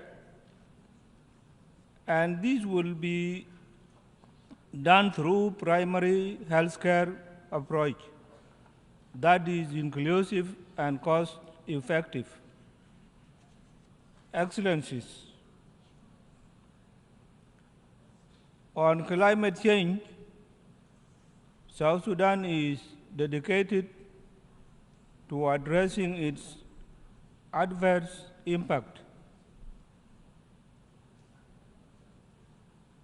We plan to prioritize sustainable and use sustainable land use, promote renewable energy, and collaborate with international partners to reduce carbon emissions and protect our environment for generations to come. While working on this, it is only fair for us to call upon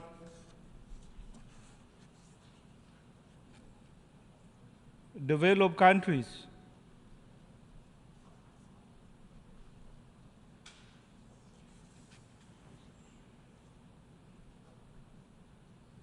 to cut their emission by 45% and honor their pledges of availing funds for mitigation, adaptation, and loss and damage to the developing countries. With the recently concluded Africa Climate Summit held in Nairobi, Kenya, it is high time that the declaration of the summit forms the new crisis for rebuilding trust and regaining global solidarity for attaining the 2030 Agenda. Excellencies, we acknowledge the political, humanitarian, and security challenges we have faced as a country since 2013. However, we have turned the corner with the signing of the revitalized peace agreement in 2018. Now we are determined to build on the commitments of our revised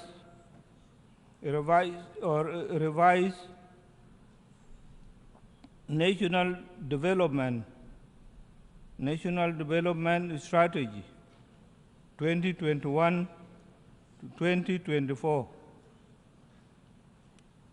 to consolidate peace and stabilize the economy. Ongoing public, financial,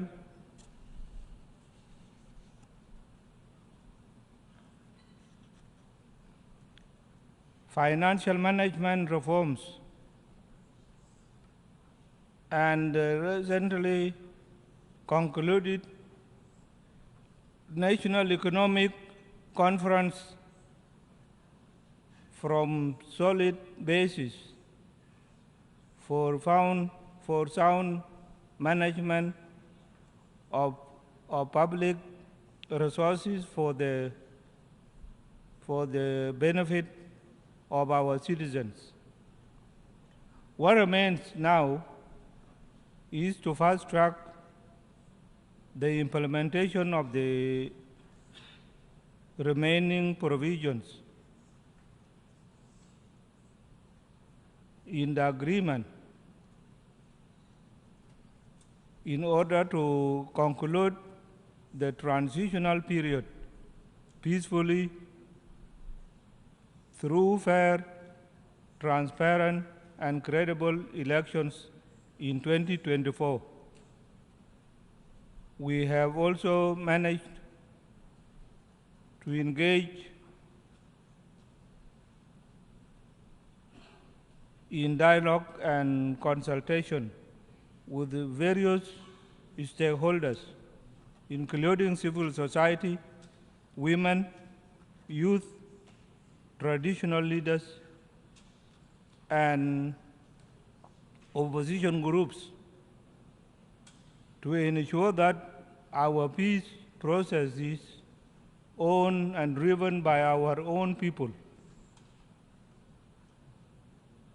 As we move in this direction, we call upon the United Nations to lift the arms embargo imposed on us to aid peace implementation and to secure the elections. The arms embargo has impeded the implementation of security arrangements because effective deployment of the unified forces,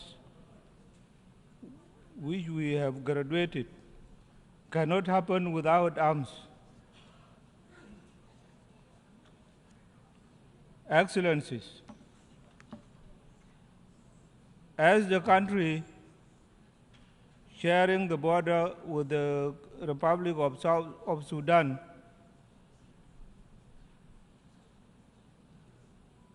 South Sudan has received thousands of Sudanese refugees and our returnees since the conflict broke out in the Sudan in April 2023.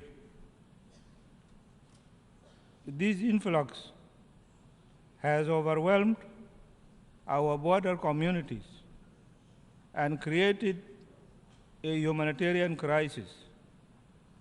I'm appealing to the international community to avail resources to help refugees and displaced persons who crossed into South Sudan. While the world is dealing with multiple crises, we call for a provision of sustained support to these displaced persons as we work on how to restore peace and stability in Sudan. In closing, South Sudan stands before this esteemed assembly as a resolute partner in the collective pursuit of a better future for all. I extend our hand of friendship to fellow member states, international organizations, and civil society. Thank you very much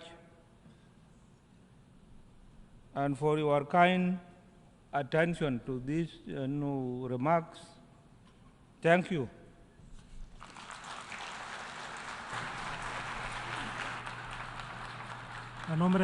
On behalf of the Assembly, I wish to thank the President of the Republic of South Sudan for the statement just made, and I request protocol to escort His Excellency.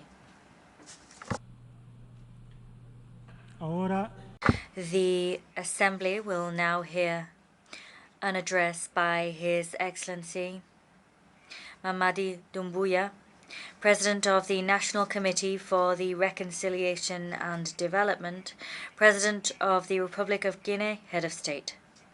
I request protocol to escort His Excellency. en nombre de la Asamblea General, On behalf of the General Assembly, I have the honor to welcome His Excellency Mamadi Doumbouya, President of the National Committee for Reconciliation and Development, President of the Republic of Guinea, Head of State, and I invite him to address the Assembly.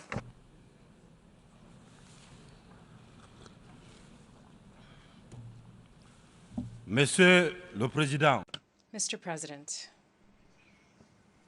Excellencies, ladies and gentlemen, heads of delegations,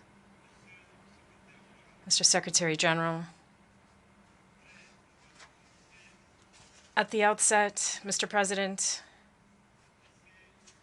I would like to extend the warm congratulations of the Guinean delegation on your brilliant election to the presidency of the 78th session of the United Nations General Assembly. Before this august assembly, I would also like to assure you of my country's support. I take this opportunity to also pay a well-deserved tribute to your predecessor, Mr. Szabakorsi of Hungary. To Mr. Secretary General Antonio Guterres, I extend my gratitude for the dedication with which he leads our organization. Mr. President, ladies and gentlemen, in coming to take part in the work of the 78th regular session of the General Assembly, I'm fulfilling a duty, that of conveying the warm greetings of the sovereign people of Guinea. My country continues to place hope in the United Nations to find appropriate solutions to the issues our world continues to face. In this context, Mr. President, we believe that the fundamentals which underpinned the creation of our organization must adapt to the profound changes in our society. The theme of this session, peace, prosperity, progress, and sustainability, is topical, evocative, and deserves particular attention on our part. There is a coup epidemic in Africa. Following the COVID-19 pandemic, the continent has been hit by an epidemic of military putsches, particularly in the French-speaking countries south of the Sahara. Everyone condemns them, sanctions them, is disturbed by the sudden resurgence of this phenomenon that we had thought was a thing of the past, and rightly so. But what I wish to say is that the international community must have the honesty and the rectitude to not content itself simply with denouncing the consequences. Rather, it must look to and address the causes. Coups d'etat have multiplied in Africa in recent years because there are deep-rooted reasons for this. And to remedy the problem, ladies and gentlemen, we must look at these root causes. The putschist is not only the person who takes up arms to overthrow a regime. I want us all to be well aware of the fact that the real putschists, the most numerous, and those who avoid any condemnation, are also those who plot and scheme, who use trickery, who cheat to manipulate the text of the Constitution in order to stay in power eternally.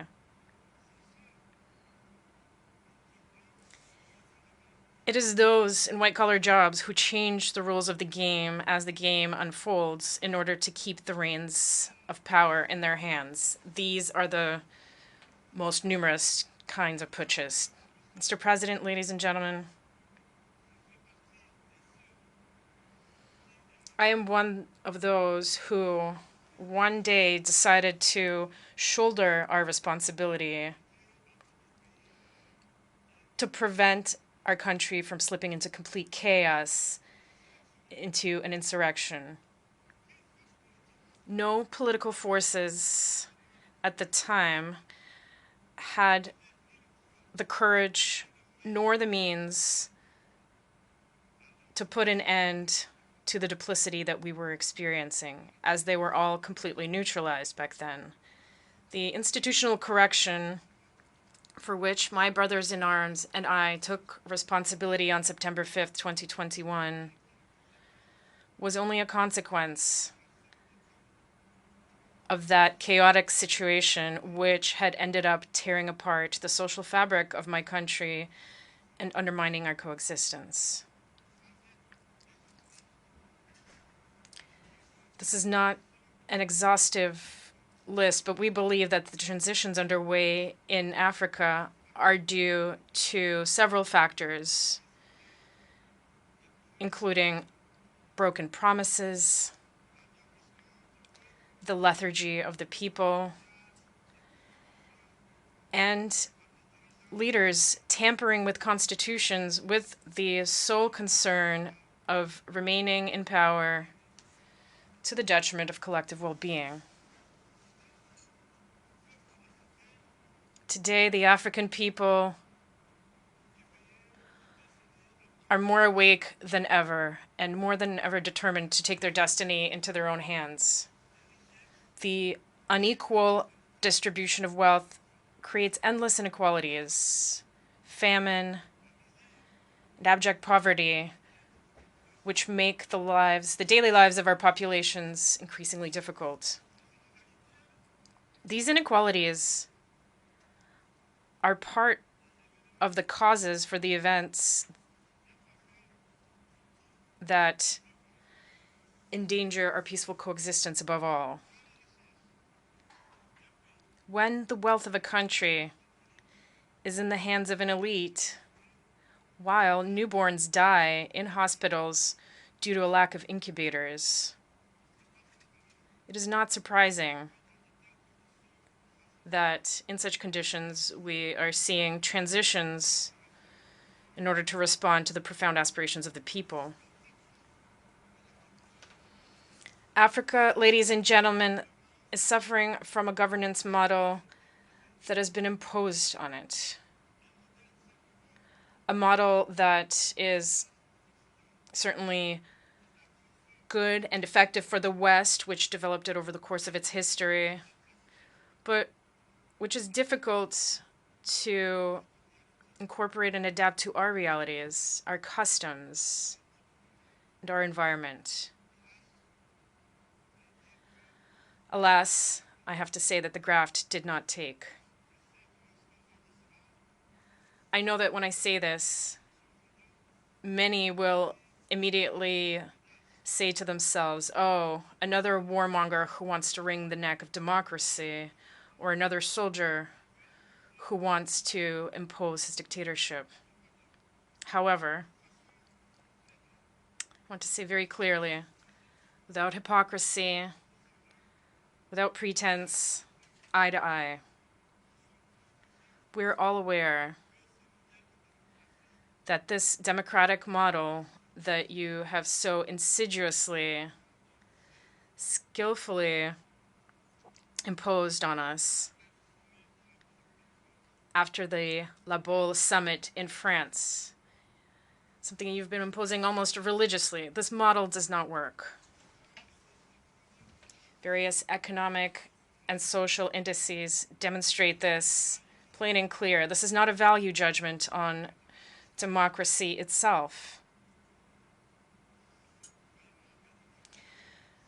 Believe me, this is just taking stock of the situation. It's a balance sheet. Over several decades of chaotic experimentation with this model in our environment, we can make this observation. This was a period full of nothing but political games. And this, of course, has been to the detriment of what is essential, namely the economy and the local processing of our natural resources. Allow me to take this truth exercise a little further. Through my short but very intense experience of managing a state, Guinea, I have come to better understand the extent to which this model has, above all, contributed to maintaining a system of exploitation and plunder of our resources by others, and a rampant corruption of our elites. National leaders who have often been granted democratic labels based on their acquiescence or their capacity for selling off the resources and the property of their people, or perhaps their ease in giving in to the pseudo recommendations and injunctions of the great powers.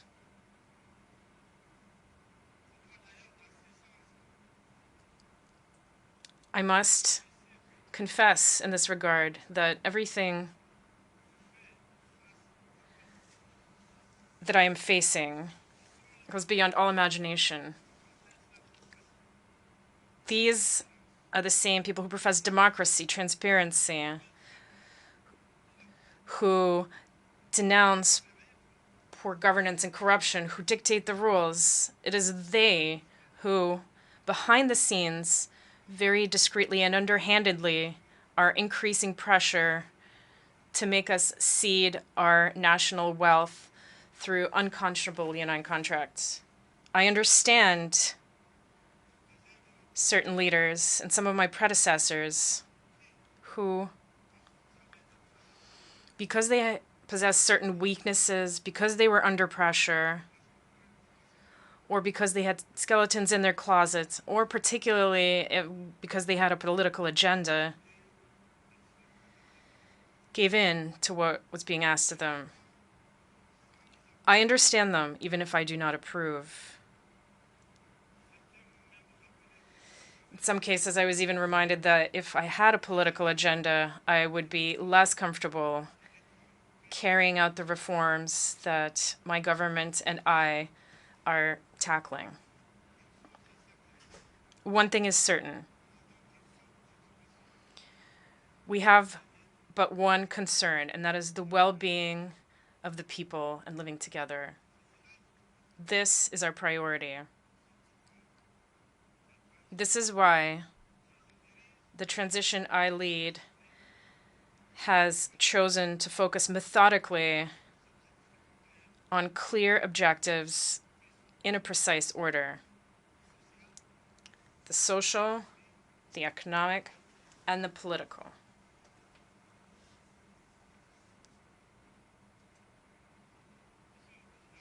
Mr. President, ladies and gentlemen, I wear my uniform in service to my people, and I would be grateful if you would respect that oath. An oath to keep ourselves a respectable distance from divisions of all kinds that many attempt to fuel in our countries. The Sahel is undergoing one of the most serious crises in its very long history. But it has the resources that are required to face it. Its legendary sense of diplomacy must be unleashed so that we can speak to each other without interference. It is for this reason that ECOWAS, whose vocation was economic, let's stop getting involved in politics and favor dialogue.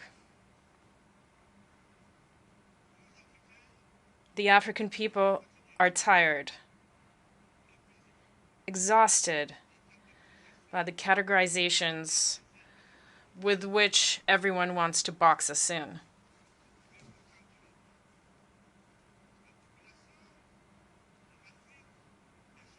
Africa's population is young. It did not experience the Cold War.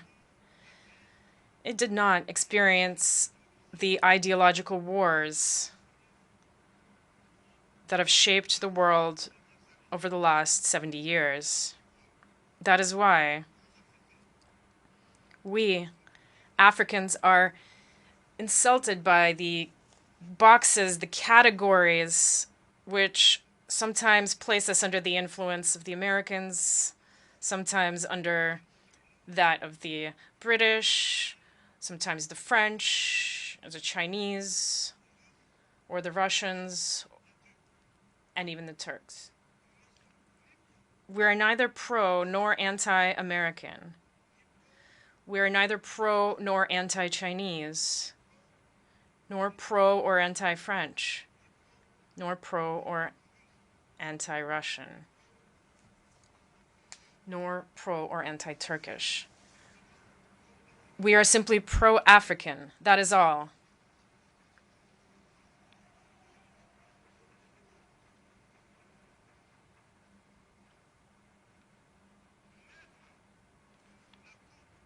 Placing us under the influence of this or that power is an insult.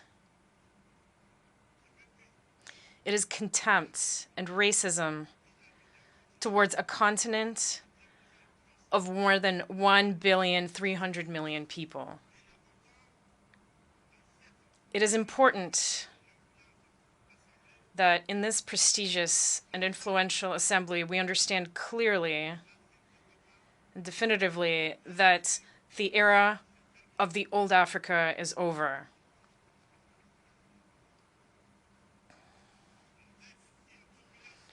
With a population of more than 1 billion Africans, around 70% of whom are young people who are completely free, open-minded, open to the world, and determined to take their destiny into their own hands.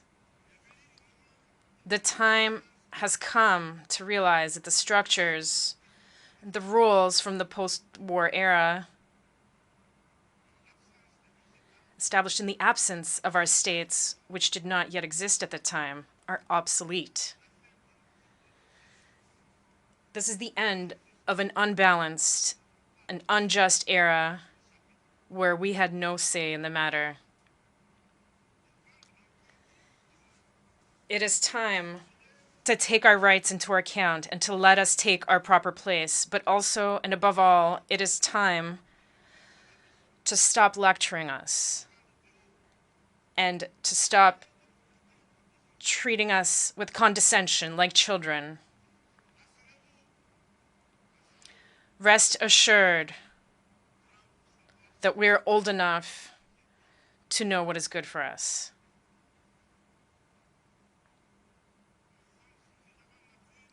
We are mature enough to define our priorities,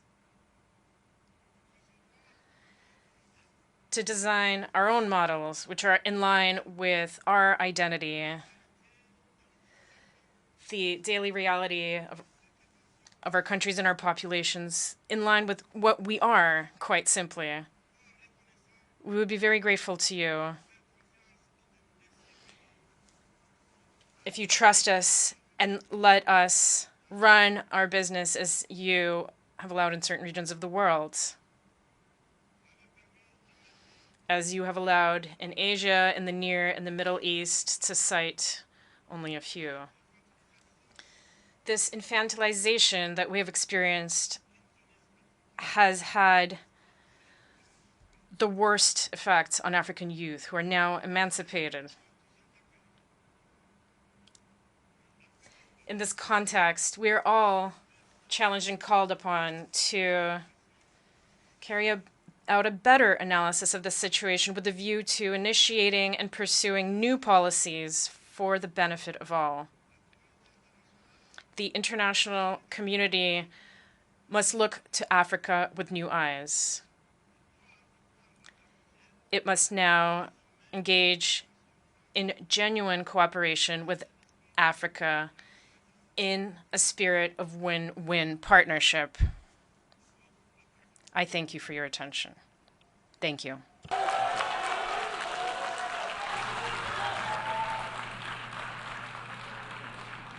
A nombre de la Asamblea, On behalf of the Assembly, I wish to thank the President of the National Committee for Reconciliation and Development, President of the Republic of Guinea, and Head of State for the statement just made. I request protocol to escort His Excellency.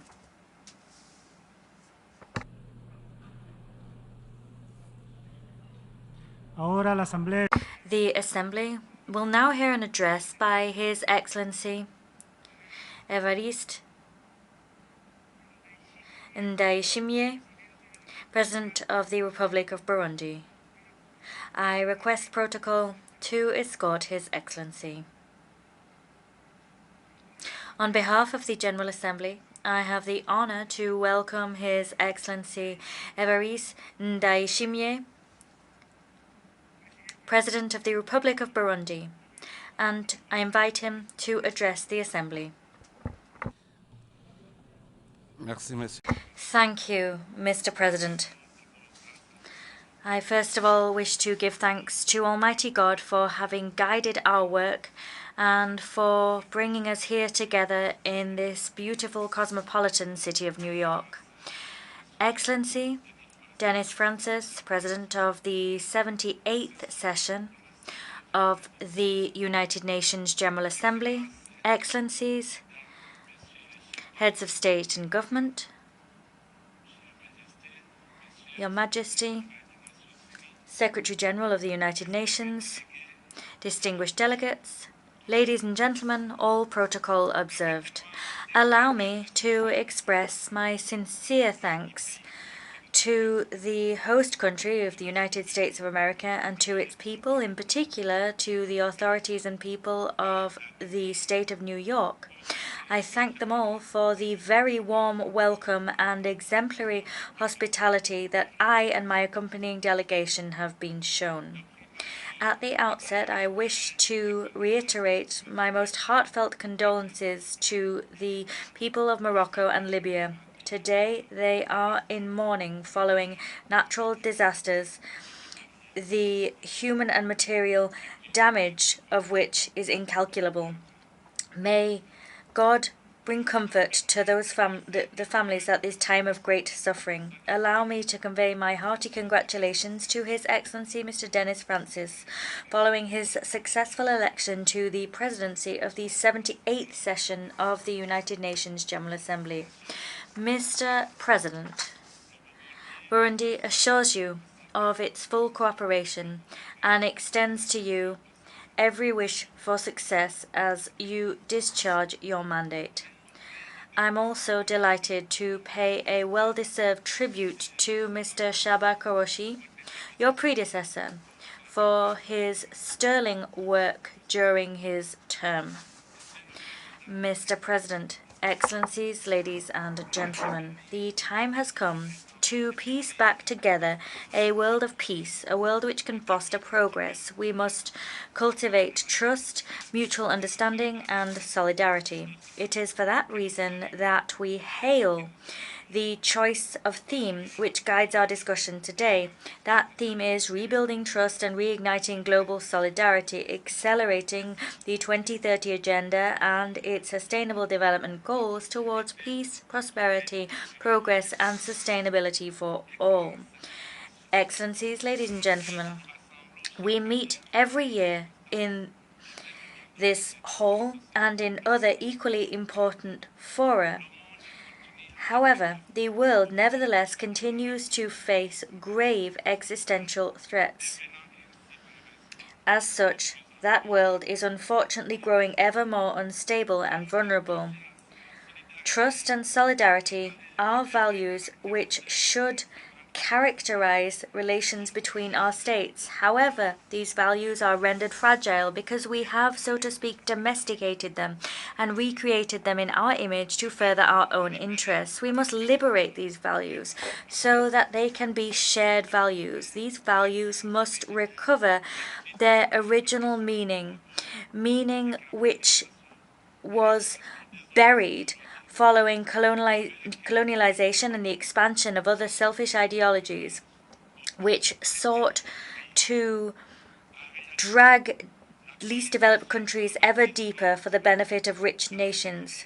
In reality, colonization missed its chance because it could have created a solidarity by allowing the meeting of cultures and know-how, and by creating a mutually beneficial partnership instead of a partnership characterized by dependency. Trust and solidarity then lost every trace of their initial meaning, with the effects of neocolonialism. Neocolonialism marked by multifaceted forms of interference in the domestic affairs of developing states, through the unjust remuneration given for commodities and through the heavy demands imposed by the Bretton Woods institutions. There is what was called official development aid a few years ago. It's now come to be termed a partnership for development. That's the term in common parlance today. In any case, terms for this concept abound, but they're all tinged with bad faith.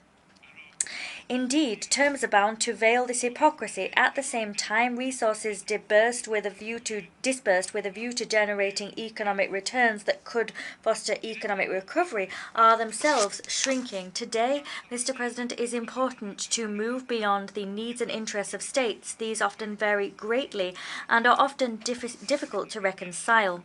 International solidarity must guarantee that all countries are able to interact on a level playing field. International solidarity that we wish to see does not seek to homogenize. Rather, it seeks to stand as a bridge between differences and even between radically opposing viewpoints. It seeks to allow respectful and mutually beneficial relations to flower.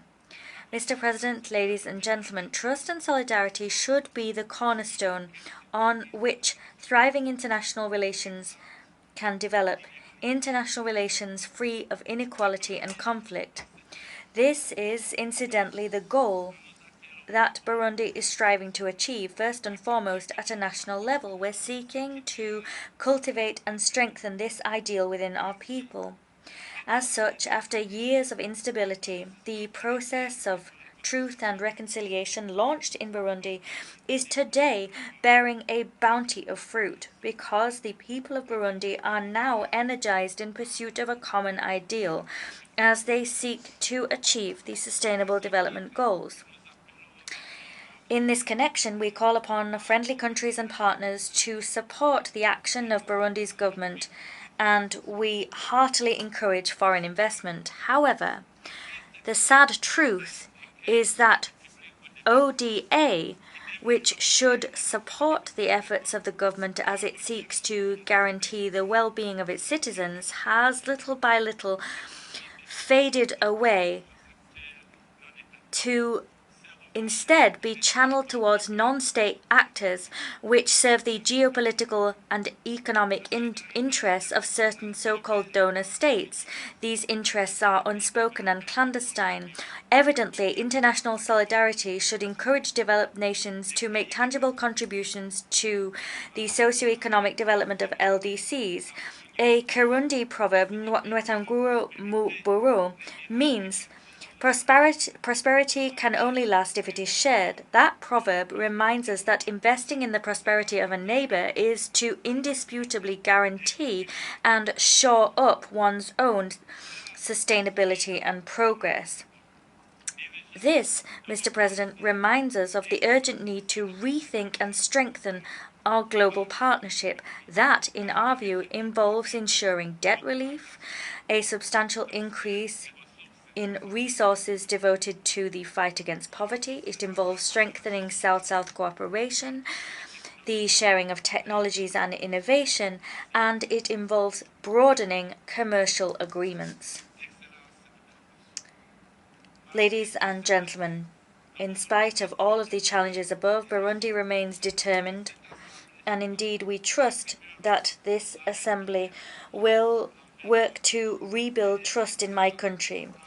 We believe that it will champion a process by which international solidarity is revived. The government and people of Burundi have a genuine and staunch determination to maximize the dividends of peace and to protect our hard-won reconciliation. In view of that goal, our warhorse is the promotion of good governance and the fight against all forms of injustice. Indeed, we are engaged in a tireless struggle to ensure the proper management of public affairs, and thanks to this determined struggle, Burundi has made significant progress in terms of democracy, good governance, and improving its business climate. Consequently, we have become a safe place for investment and a range of economic activities. Moreover, significant efforts are being made in productive sectors which create mass employment and which drive growth. Against this backdrop, my government is striving to particularly stimulate the agricultural sector. That sector employs vast swathes of Burundi's population. Consequently, in light of that goal, we have taken the decision to finance our agricultural sector through our national program of agricultural subsidies. That program subsidizes fertilizers, selected seed species, and plant health products. We're also focusing on development of research in the agricultural sector, as well as the mechanization of it and the use of advanced technologies to ensure agro-food processing and to shore up rural infrastructure. To do all of the above, a national pact for agriculture has been established, and it has put in place 2 agricultural hubs built around 4 lucrative subsectors. That was done very quickly, and we now also have a special agricultural industrial zone. In all of the above endeavors, we wish to involve Burundian economic operators and foreign investors. To implement this plan, we have a new investment code and have made regulatory adjustments which make our environment a very attractive one. Given the fact that we have a climate which favours year-round agriculture, given the fact that we have a wealth of labour available, and given the exceptional fertility of our soil, Burundi is the best possible destination for anyone wishing to invest in the agricultural sector. Excellencies, ladies and gentlemen, in other sectors, elsewhere, my government has just updated its mining code to create an investment-friendly environment within this sector. The abundant mineral wealth of our country remains underexploited. My government's goal is to bring about economic recovery by exploiting our natural resources. The goal is to make Burundi an emerging country by 2040 and a developed country in 2060. To succeed in this endeavour, we are giving pride of place to young people and women. They are the real drivers of socio-economic development because of the way they promote entrepreneurship, innovation, and because of their spirit of creativity. Indeed, we are particularly backing young people because there is no weapon more effective than young people in the fight against poverty and in conflict prevention. As an African Union champion for the Youth, Peace and Security agenda, I wish to take this opportunity to call for a better inclusion of and the more effective participation of young people in the development agendas of our respective states. In this regard, I welcome the General Assembly's decision to create a United Nations Youth Office. I congratulate the Secretary General Antonio Guterres, who proposed this flagship initiative in his report, Our Common Agenda. This is exactly how intergenerational trust and solidarity will serve as genuine sources of peace and security for sustainable development. As a staunch advocate of non-discrimination where women and young people are concerned, the government of my country has chosen to use the bounty of talent and knowledge to promote their economic empowerment. In order to expedite the implementation of Agenda 2030, education has been free in Burundi since 2005, and that has allowed Burundian girls to access quality education and, as such, to prepare for an active participation in national life. For 2 decades now, Burundi has improved the ratio of men to women in the political sphere. We have set a quota of 30% for women in the National Assembly and the Senate. Today, women hold approximately 50% of seats in the parliament, in the government, and in the most senior positions. In order to leave no one behind, as it ushers in socio-economic development, the government of Burundi is sparing no effort to promote the empowerment and emancipation of all sectors of its population. With this in mind, the Batwa community, who has long time fallen foul of discrimination, today benefits from an affirmative action policy, which is implemented in education, healthcare, and housing systems. There is free healthcare for children and pregnant women, and that has contributed to improving the living conditions of women in general and of Batwa families in particular. Mr. President, Excellencies, ladies and gentlemen, I have taken my time to describe to you the situation of my country, to show to you that Burundi is well and truly back on track, and that means we have our rightful place within the concert of nations. We've earned it. Mine is a country that has overcome difficult situations in its history, but we have all the assets we need to go very far indeed in terms of development. Today, Burundi is something of a burden for development partners, but tomorrow the situation could change if we were to obtain sizable seed capital to once and for all leave the LDC category. Mr. President, Excellencies, ladies and gentlemen, we want to see a better world, but that project is being hampered by a multitude of conflicts that we need to address in a united fashion and in a spirit of brotherhood. Countries in difficulty need us all. It is therefore in a spirit of solidarity that within the East African community that I chair, we've launched a series of initiatives in order to restore peace and security in the east of the DRC.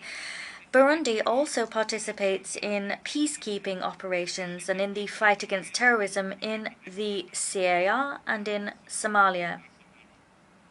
That is testament to the desire harbored by the Burundian people to contribute to the advent of a better world built on foundations of solidarity.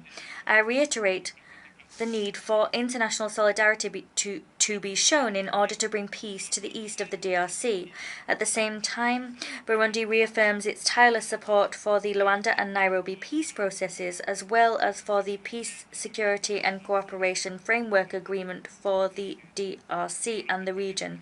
The regional oversight mechanism of that agreement is chaired by Burundi. In this connection, I'd like to say the following.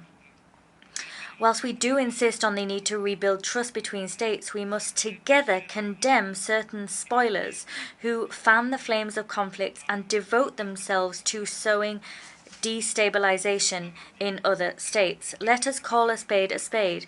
The political and security-related instability in countries of the South, particularly in Africa, is born of the desire of powers who wish to control the domestic policies of developing nations. Africa, in particular, has become the arena for geopolitical conflicts playing out between major powers, and we continue as such to fall behind in terms of economic development.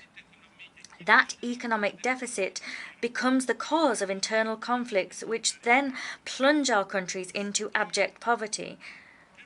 We are battling against external interference in domestic affairs. At the same time, we also condemn the re-emergence of anti-constitutional changes to systems of government, which are a serious erosion of democratic gains seen over the last several years in Africa and throughout the world. Constitutional order and the rule of law must prevail above all. My country reiterates its staunch commitment to the peaceful resolution of conflicts through dialogue, cooperation, joint work and negotiation. Mr. President, Excellencies, ladies and gentlemen, in general terms, security and stability throughout the world seem to be yielding to war, terrorism and violent extremism, as well as crime and violence in its myriad forms. In this regard, at a time when the African Transition Mission in Somalia, ATMIS, is preparing to withdraw in the coming months, once it has completed its successful mandate, I wish to here pay tribute to the professionalism and self-sacrifice of troops working for peace in Somalia, including the Burundian troops. I'd like to also take this opportunity to draw the international community's attention to the consequences of the hasty closure of this mission. That hasty closure risks providing an opportunity to terrorist groups to grow stronger and regroup. Mr. President, turning now to the climate crisis, I welcome the commitments already entered into by states during various international climate negotiations, commitments to reduce greenhouse gas emissions and to finance the protection of the environment, climate resilience, and the green transition of the least polluting nations.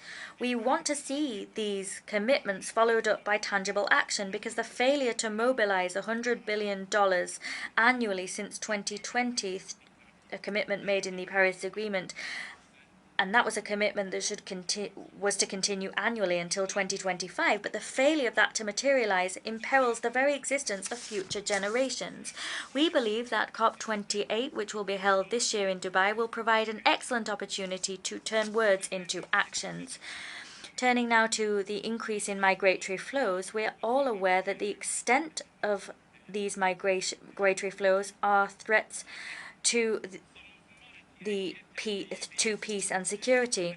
Indeed, this movement is of concern to rich countries, is the consequence of poverty, because these migrants are seeking a better life, and as such they leave poor areas to earn a living in more affluent nations. The reducing migration involves inevitably adopting appropriate cooperation-based measures which allow young people better opportunities to find opportunities for decent work, employment, independent employment, or entrepreneurship. This should be done namely through the implementation of programs which seek to achieve the SDGs and ensure they are achieved on a national level. We are now called upon to focus our efforts on establishing a global partnership which fights poverty in all its forms. However, as we await a lasting solution to poverty, countries of transit and destination must understand our situation and provide dignified and humane assistance to migrants and must guarantee them their fundamental rights. The respect of human rights is a matter on which we all agree. These rights must be universal and indivisible for all. My country is always against discrimination, as well as against the instrumentalization of human rights and the double standards used in their application.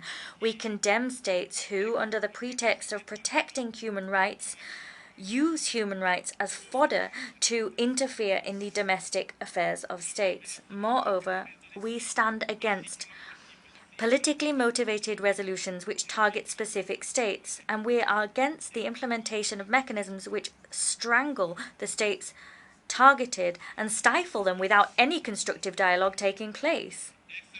Excellencies, ladies and gentlemen, allow me, before I conclude, to reaffirm our commitment to the democratization of the multilateral system. This includes the reform of the United Nations Security Council as well as of the international financial system to make both more representative, just and inclusive, and able to more effectively address the challenges emerging in the world today.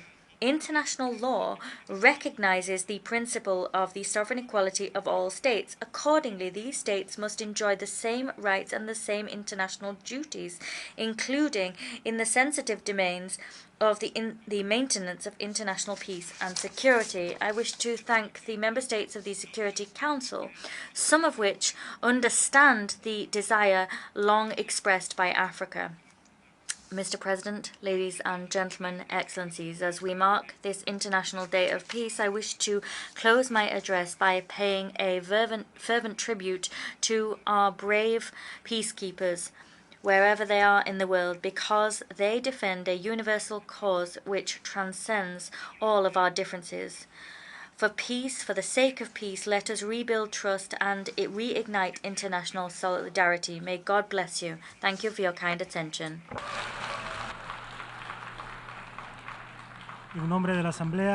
On behalf of the Assembly, I thank the President of the Republic of Burundi for the statement just made, and I request protocol to escort His Excellency. The Assembly will now hear an address by His Excellency Alexander Vučić, President of the Republic of Serbia. I request protocol to escort His Excellency.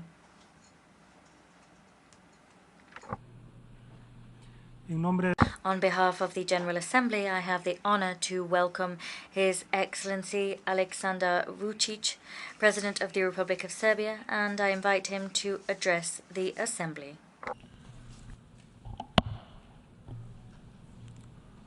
Mr. President of the General Assembly, Excellencies, ladies and gentlemen, I stand before you as the representative of a free and independent country, the Republic of Serbia, which is on its EU accession path, but which at the same time is not ready to turn its back on traditional friendships it had been building for centuries.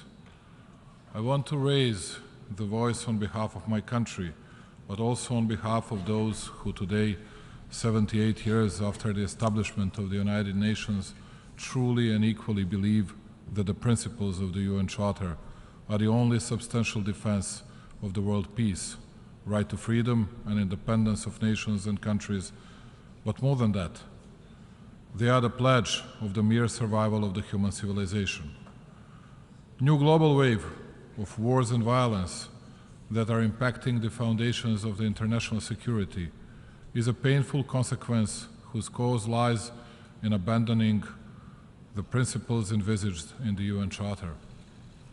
All of us speaking in this renowned organization speak about our own problems, confronting often with a real and imaginary enemy, patronizing our own public, telling fairy tales of the future with insufficient realistic view on the issues.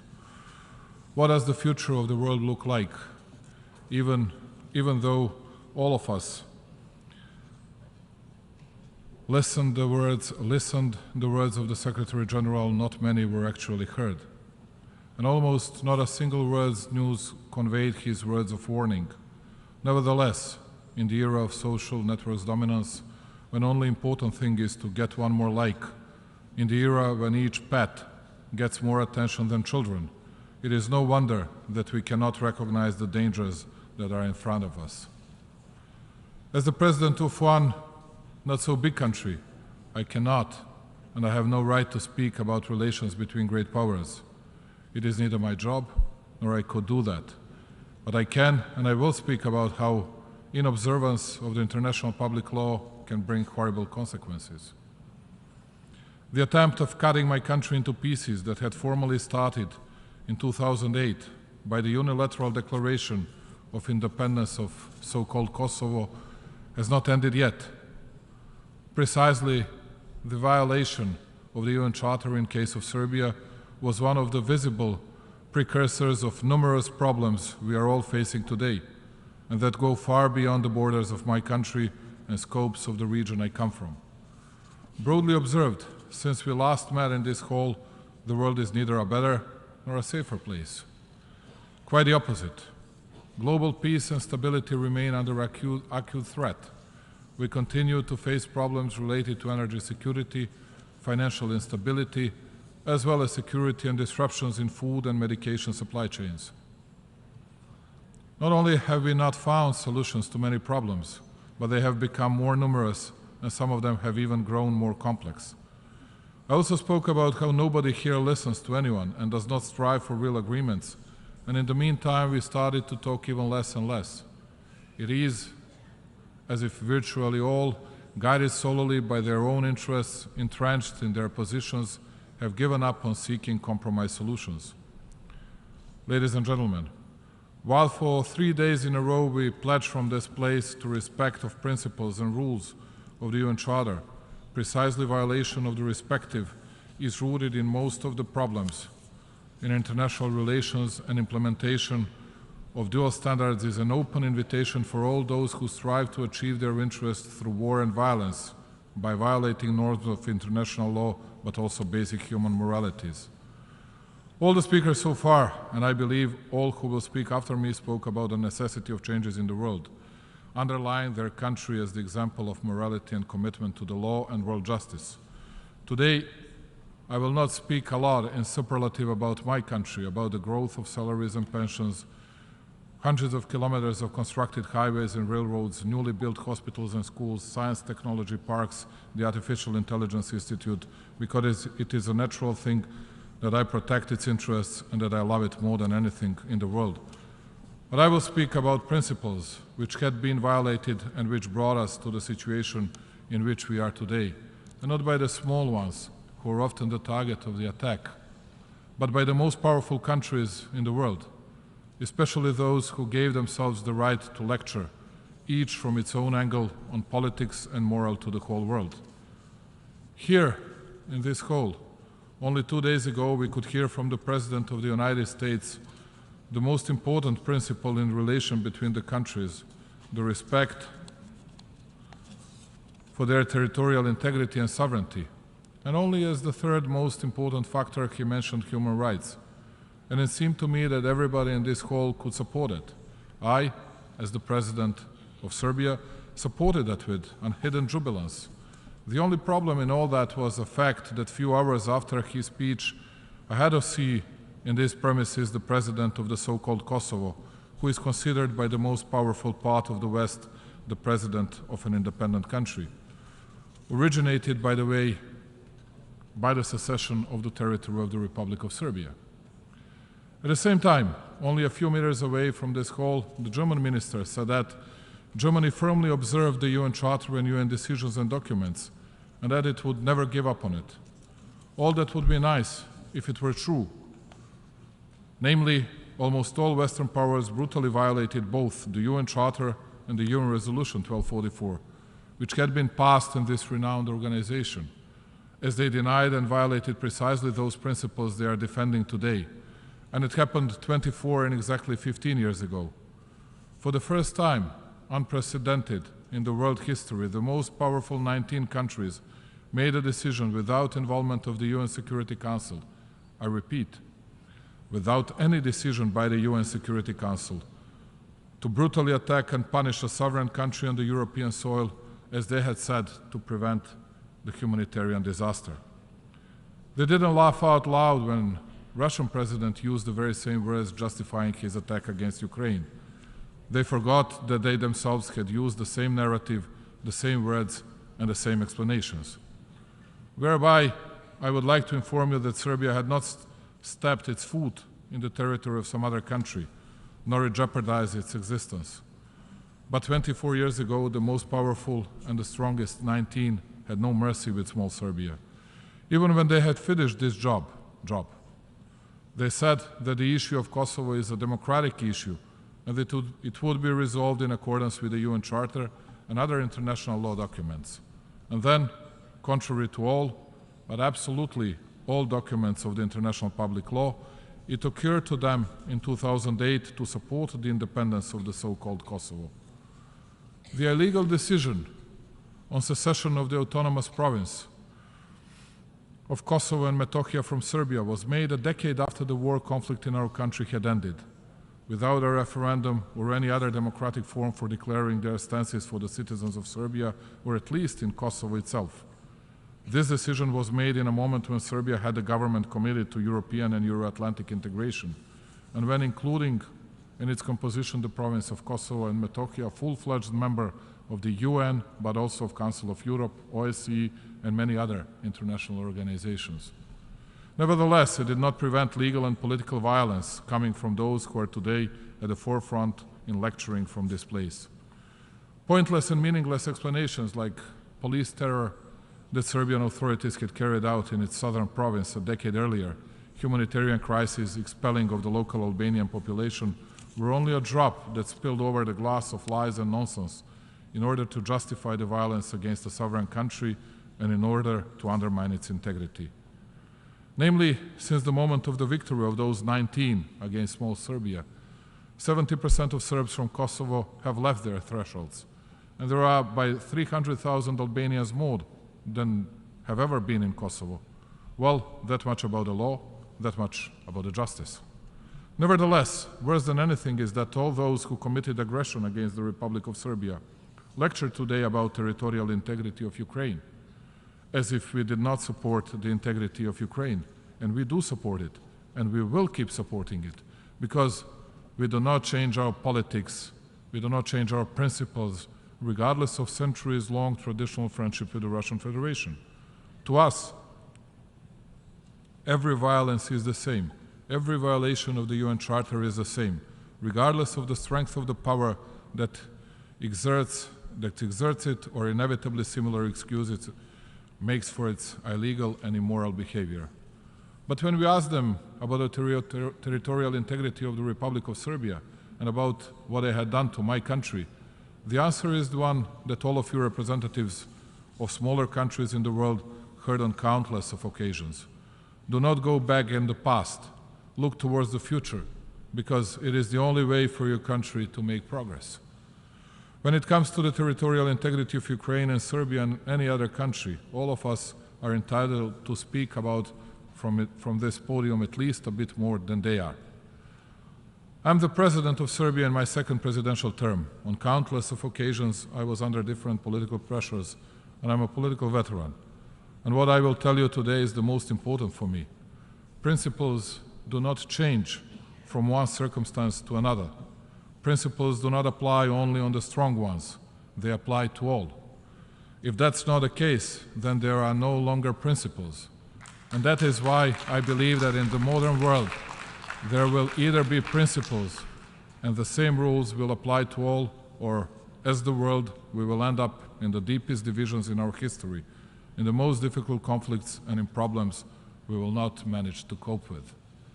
Another important thing, peace has become a forbidden word because all of them have their favorites and their culprits. And the only value that remained to great powers are precisely the principles, but the false ones. As long as they are fine with them, they will call upon them. First time, as it was in the case of Serbia, they disagreed with the principles. Law and rules, law, justice and principles suffered. Today in Kosovo, southern province of the Republic of Serbia, the blunt violence is taking place, exerted against the Serbs by the separatist authorities of Albin Kurti. Only last week, after who knows which failed round of the dialogue in Brussels, Pristina Prime Minister Albin Kurti, after rejecting the European proposal for de-escalation, addressed the public in front of one of the main buildings of the European Union and in front of the millions of viewers of the media that were present, conveyed to not so many reaming Serbs in Kosovo that Serbs will, I quote, suffer and pay for the mistake they made. Is there any possible worse mocking humanity, international order based on the rules and international community than these words? Unfortunately, it is possible. Only one day later, as we sit in this hall, a new contingency of Serbs is being taken to Kurti's prisons, apprehended according to fabricated accusations as a part of his terror campaign. So much worse are the actions continuously done by that extremist regime in the past 20 months, and which in practice, together with repeated accelerated displacement of the remaining Serbs, are turning into a crawling ethnic cleansing in the heart of Europe. You can conclude by yourself how far that regime's cynicism goes from the following sentence. Since the European Union and the US State Secretary Antony Blinken issued a statement in early June condemning unilateral action of the so-called government of Kosovo, ethnically motivated attacks against Serbs in our southern province raised by 50%, while at the same period Pristina authorities made even 22 new escalatory moves. Serbian boys Stefan Stojanovic and Miloš Stojanovic, who are 11 and 21 years old, were wounded on the Christmas Eve by the members of the so-called Kosovo security forces, in whose equipping take part some of the attendees in this hall, knowing quite well that it is deeply illegal and that the mere existence of the KSF is contrary to the UN Security Council Resolution 1244. 7 innocent civilians were shot by the representatives of the so-called Kosovo institutions. Disruption of supplying of hospitals, election voting bans only for Serbs, entire economic blockade for Serbian goods, attacks against churches, graveyards, schools are a part of the sad daily life of my people in this part of our territory, parted by the violent secession contrary to the UN Charter. And you wouldn't believe it, even though there is not a single wounded Albanian, not a single apprehended or injured Albanian, guess what? It is the fault, always, of both sides. Unlike 1999, when Belgrade and other cities in my country were bombed, leaving the bloody track from several thousand dead civilians and soldiers, in scenes that pretty much resemble those that we unfortunately see today in different parts of the world, when an obvious terror, which they themselves say reminds of what happened to Albanians, happens against Serbs, there is no humanitarian disaster, there is no call for action, there is nothing. There are only words, they are only worried now, shrugging their shoulders, but if they have to make any decisions, it will always be, as they put, at the fault of both sides. And in such a world, I believe that one small Serbia, by raising its voice and fighting for universal values of principles and inviolability of internationally recognized borders, territorial integrity, sovereignty, and political independence, gives the example of the fight for the right, the one that was abolished here, even in this building, and protects the principles the world should be made of, with its not such a big strength, but with its paramount decisiveness and courage. We did not change the principles for the purpose of daily politics and our own needs. And just like we preserve the integrity of Serbia, we defend the integrity of each UN member state. It is only a bit sad that all the big ones who are not interested in the law and justice, call upon different principles in different circumstances, the principles they find the most suitable at that particular moment. When one follows such politics, when there is no morality in the world politics, then it is clear that we are about to enter the era of big divisions and big conflicts, and not only political and economic, but military ones as well. And precisely in this difficult situation, the UN is the last substantial platform that brings us all together, regardless of all our differences and divisions. I believe that the commitment to peace and development, the desire to resolve disputes through dialogue, to find common ways to end human suffering and to ensure a more prosperous and stable future are precisely what unites us. That is why we extend full support to all important reform processes of the UN organization itself, including the initiatives of the UN Secretary General.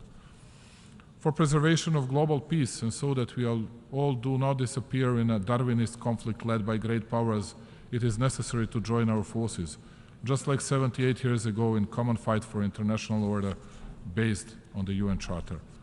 Ladies and gentlemen, respecting the UN Charter is not a choice, it is an obligation. After all, like I have already said by mentioning some names, this is what we had the opportunity to hear during the previous presentations of most of my colleagues while talking, among other issues, about a topic that is still dominant in all forums, the conflict in Ukraine. I will agree with them when it comes to the necessity of respecting the territorial integrity and sovereignty of Ukraine, which the Republic of Serbia has been consistently showing from the beginning.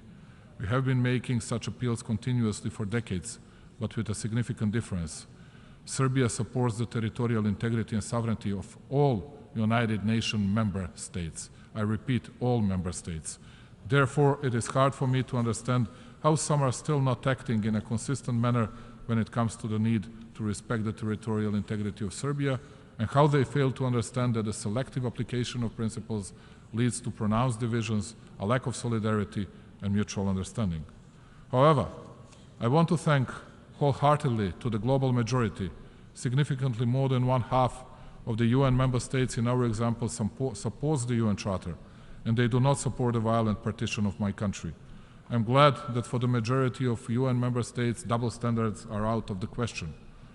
We are deeply grateful to all of you who selflessly support our efforts to preserve territorial integrity, thus demonstrating your commitment to the UN Charter. By safekeeping your borders today, you safekeep your borders and you preserve peace. On your behalf, as well as on our behalf, we will continue year after year to underline that defending the principles is the same as defending the freedom, independence, and peace. It often seems to us that the discussion with Pristina's government is more like a monologue than the dialogue, because it is hard to explain why after more than 10 years after the signing of the Brussels Agreement, a taken obligation, the community of Serb majority municipalities has not been formed. The Republic of Serbia, its government, and all the institutions are working in their full capacity on preservation of the dialogue with the Pristina under the EU auspices. It is our task. The dialogue is possible only in case that all of us, including also the European facilitators, adhere firmly to what had been agreed. Misbalance by which Serbia has to make concessions all the time is not leading towards the solution, quite the contrary. It often seems to us that the discussion with Pristina's government is more like a monologue than the dialogue, because it is hard to explain why, after 10 years, after the signing of the Brussels Agreement and taken obligations, that community of Serb majority municipalities has not been formed. Like I have already said at the beginning of my speech, Serbia is on its European path, ready to change, reform itself, and to make progress. Today, Serbia has very good cooperation with the United States of America in almost all areas, and we believe that our relations will only be better in the future. At the same time, Serbia will cherish its big and traditional friendships in all continents, while being proud of its good relations with all the nations and countries in Africa, Asia, and Latin America. We do not divide people by the color of their skin or their religious affiliation. That is why our relations with the People's Republic of China, Republic of Korea, Japan, many Arab and other Muslim countries are at the highest historical level. We don't cut our important and historical ties with Russian Federation as well. Believing that the dialogue is the only way for finding the compromise solution, Serbia remains committed to this process in the aim of providing peaceful coexistence of Serbs and Albanians. Peace and stability of the region have no alternative. It is with that belief that we approach to all discussions facilitated by the EU. As many of you maybe know, different interpretations of history are the cause of many disagreements and open issues, not only in our region. I believe in future, and I believe that by using joint efforts, we still have the capacity and ability to try to overcome differences and focus on what connects us, care for well-being of our nations. We want to build bridges, not walls. We need to look towards the future. We need to move forward, to use every chance for economic growth, connectivity, and exchange of ideas. Today we have common toll collection from Belgrade almost to the Adriatic Sea, and soon we'll have it to the Aegean Sea. We open borders in the Balkans, we open labor market and enable free flow of people, goods and capital. Precisely this was the guiding star and initiator of the Open Balkan Initiative, which has given concrete results so far and strengthened regional ownership of the processes of the economic connectivity of the region. The Open Balkan improved also the political atmosphere.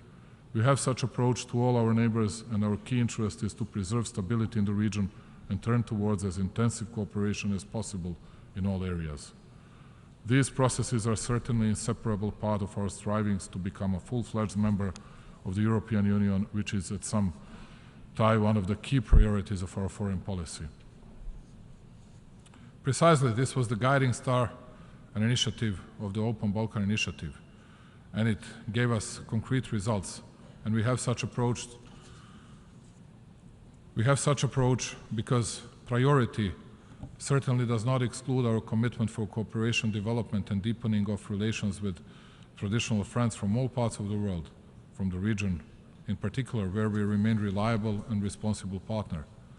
We will strive to strengthen existing and build new friendships, both bilaterally and through participation in initiatives and fora of different regions all over the world. The latest confirmation that the geographic distance should not be a barrier for cooperation is recent accession of the Republic of Serbia to the Treaty of Amity and Cooperation in Southeast Asia TAC. Additionally, we are proud for being given a unique opportunity that the spirit of friendship I speak about is to be felt in Belgrade, which will host the specialized exhibition Expo 2027. We are grateful to all those who supported us and had faith in us. Thank you, dear friends. Ladies and gentlemen, after long negotiations with a lot of optimism, the 2030 Agenda Plan of Action for People, Planet and Prosperity was adopted in this room, by which we pledged that no one will be left behind. Halfway to the set deadline for meeting the goals of the agenda, there is still a glimpse of hope that we will be able to fulfill given promise. Although there are many reasons for concern, even beside the progress that was made in certain areas, unfortunately we are still facing the basic existential problems like poverty, hunger, and inequality. Serbia puts maximum efforts in order to secure a stable and safe future, initiating at the same time policies based on sustainable development goals.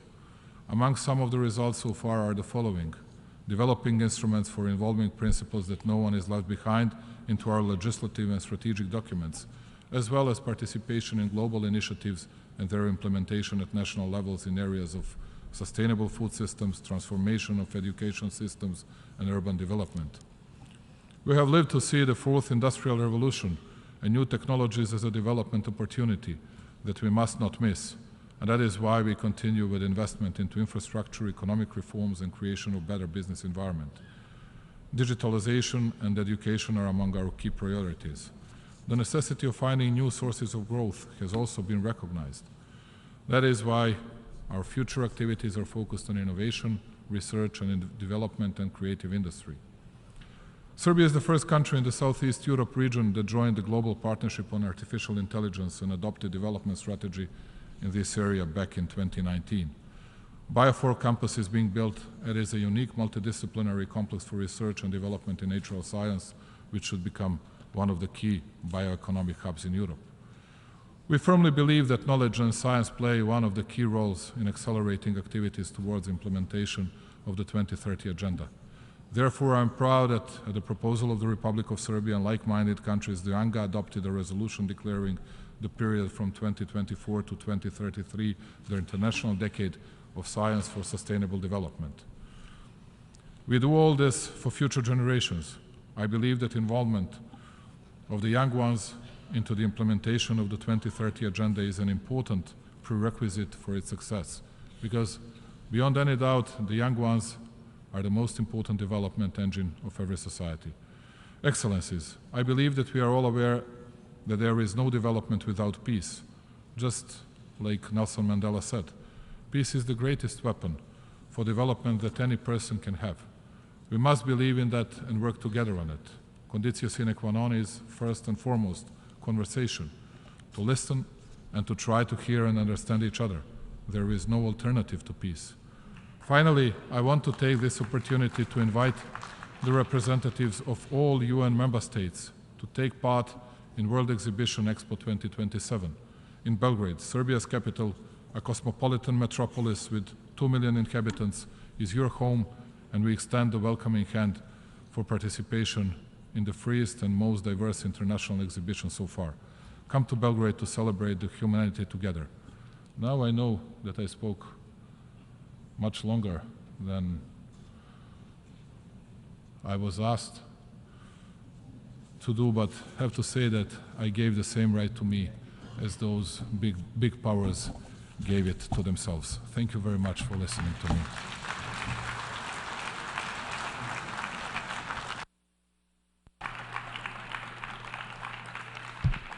On behalf of the Assembly, I wish to thank the President of the Republic of Serbia for the statement just made, and I request protocol to escort His Excellency. The Assembly will hear an address by His Excellency Charles Angelo Savarin, the President of the Commonwealth of Dominica. I request protocol to escort His Excellency.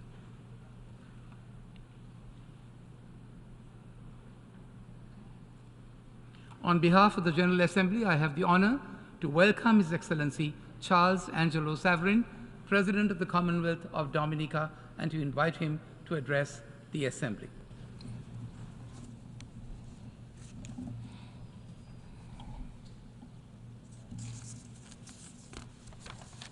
Mr. President, Your Excellencies, heads of state and heads of government, distinguished delegates, ladies and gentlemen, I bring you warm greetings from the citizens of the Commonwealth of Dominica. Mr. President, my delegation and by extension the government and people of the Commonwealth of Dominica wish to congratulate you on your elevation to the office of President of the 78th session of the United Nations General Assembly and wish you every success during your term. As Dominica currently holds the chairmanship of the Caribbean Community, CARICOM, I also extend to you the support of CARICOM during your tenure. Your appointment is testament to the fact that small island developing states' contribution to the multilateral system is of crucial importance, particularly with the innumerable challenges confronting such states globally. Having served as ambassador of the Republic of Trinidad and Tobago for several years, your experience and knowledge on many of the current issues impacting member states should serve you well in leading the Assembly over the next year.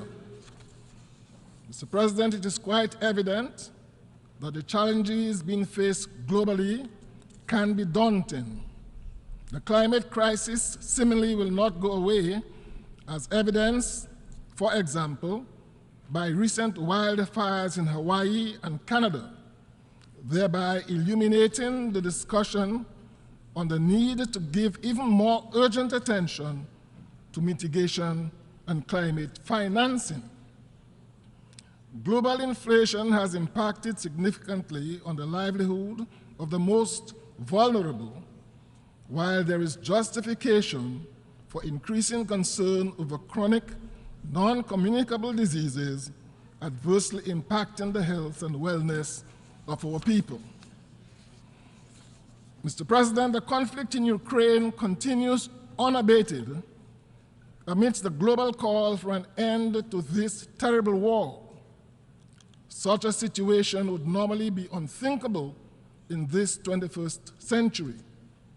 As the conflict escalates, the World Bank's most recent estimate for the reconstruction and recovery of Ukraine is placed at US $411 billion.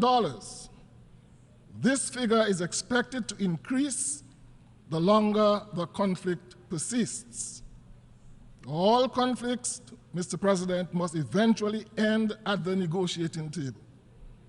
Dominica therefore calls for an end to the fighting and for good faith negotiations to prevail. We join all those resolute in their international obligation to uphold peace as outlined in the United Nations Charter, and we support the call for a resolution to the issues giving rise to this conflict. To this end, Mr. President, Dominica endorses the joint declaration by the G20 on the Russia-Ukraine conflict and other global issues at the end of the 18th G20 summit held recently in New Delhi, India. Mr. President, while we in Dominica are opposed to coups and attempted coups, we are also aware that in 2010, there were a series of uprisings affecting Arab countries of the Middle East and North Africa, which was dubbed in the West as the Arab Spring. These uprisings, with at least the tacit support of the West, resulted in the removal of several governments. There was no talk of sanctions or military intervention to restore the ousted governments. Today, Mr. President, we are witnessing what I refer to as the African summer, and we are hearing the drumbeat of sanctions and military intervention. What is the difference between the Arab Spring and the African summer, I ask? The international community should pay heed to the wisdom of the leaders of the African Union who have opposed military intervention and urged diplomatic engagement. The question is, whose interest would military intervention serve? Certainly not the people of Africa. We in Dominica and the Caribbean urge that in all such situations, the interest of the population be foremost in any consideration of intervention by neighboring countries and indeed by the international community. Mr. President, this year's theme for the General Assembly is in keeping with the strides we should all be making at the international and multilateral levels to achieve an accelerated and progressive implementation of the 2030 Agenda. The challenges faced by small island developing states in achieving this objective are considerable. Typically, the narrow fiscal space and the increase in economic and environmental losses attributable to changes in weather patterns and other climate-related events have served to increase our vulnerabilities exponentially.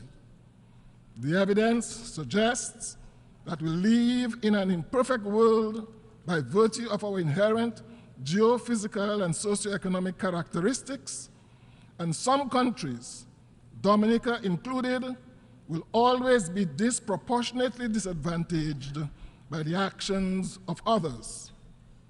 In this regard, we welcome the high-level dialogue on financing for development and the call by the Secretary General for a Climate Ambition Summit. We are optimistic that this forum will be a practical demonstration of a commitment to securing the necessary funding to initiate transformative change. Mr. President, the key elements for accelerating realization of the 2030 agenda include the harnessing of information communication technologies and the role which science will play in ensuring effective decision-making. ICTs can provide a platform to get more done within a shorter period of time and further create an impetus to bridge the generational gap, allowing for innovation and creativity to emerge to the fore. Our youth must be continually engaged, thereby engendering a sense of trust in their leaders and institutions. This is critical to ensuring that the significant gaps which currently exist between the haves and the have-nots are addressed and drastically reduced. Access to quality education, clean water, food security, proper health care, decent work, proper housing, and economic growth taken together must be the foundation upon which we continue to ensure that no one is left behind.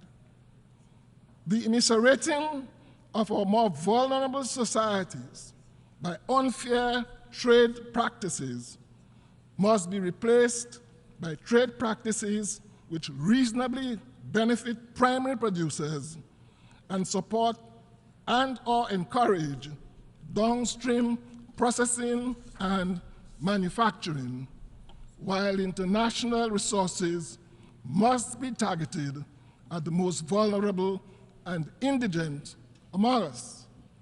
Only then can we be assured of achieving a society of prosperity, progress, and sustainability for all. Mr. President, advancement towards the Sustainable Development Goals must be people-centered, complemented by policies which allow for security and peace. The government of Dominica recognizes the central role of its citizens in the decision-making process on major national issues, and to this end, government has engaged the expertise of the international community in reviewing its electoral system and has embarked on a wide cross-sectoral consultation to hear varying views from every segment of the society on recommendations for electoral reform in the country. It is therefore anticipated that when the final measures are brought before Parliament, they will be in keeping with best practices and the views of the majority. The Commonwealth of Dominica will continue to identify with and champion the agenda of small island developing states on the international level. Accordingly, we wish to emphasize the need for the implementation of the Loss and Damage Fund agreed upon at COP27. Implementation of this fund will allow states to access the required resources earmarked for the recovery of our vulnerable economies, post-disasters, and further facilitate the creation of a vital safety net for our people.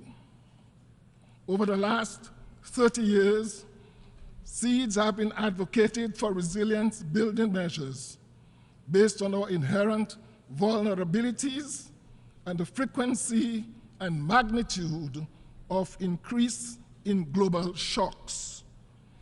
The lack of adequate assistance from developmental partners and international financial institutions has forced governments to borrow at unfavorable terms, resulting in high repayment costs and unsustainable debt levels for our fragile economies.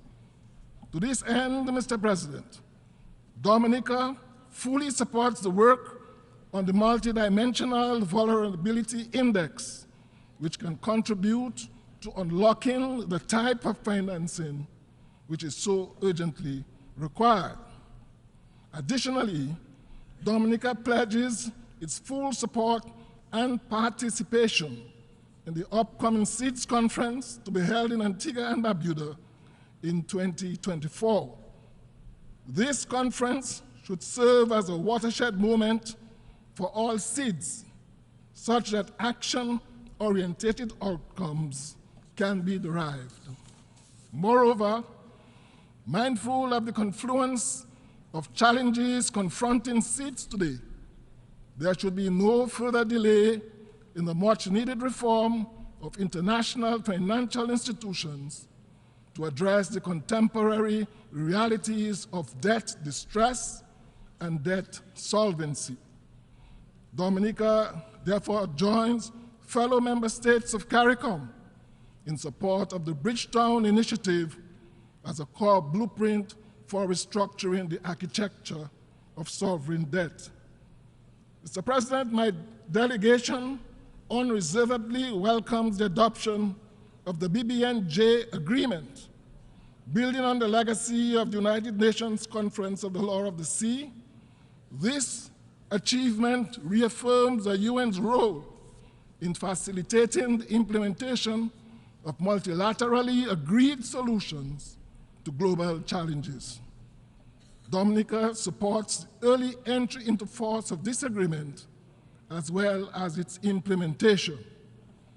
My delegation further welcomes the commitments shared by all to ensure capacity building and transfer of marine technology to support developing countries in their quest to implement and benefit from the said agreement.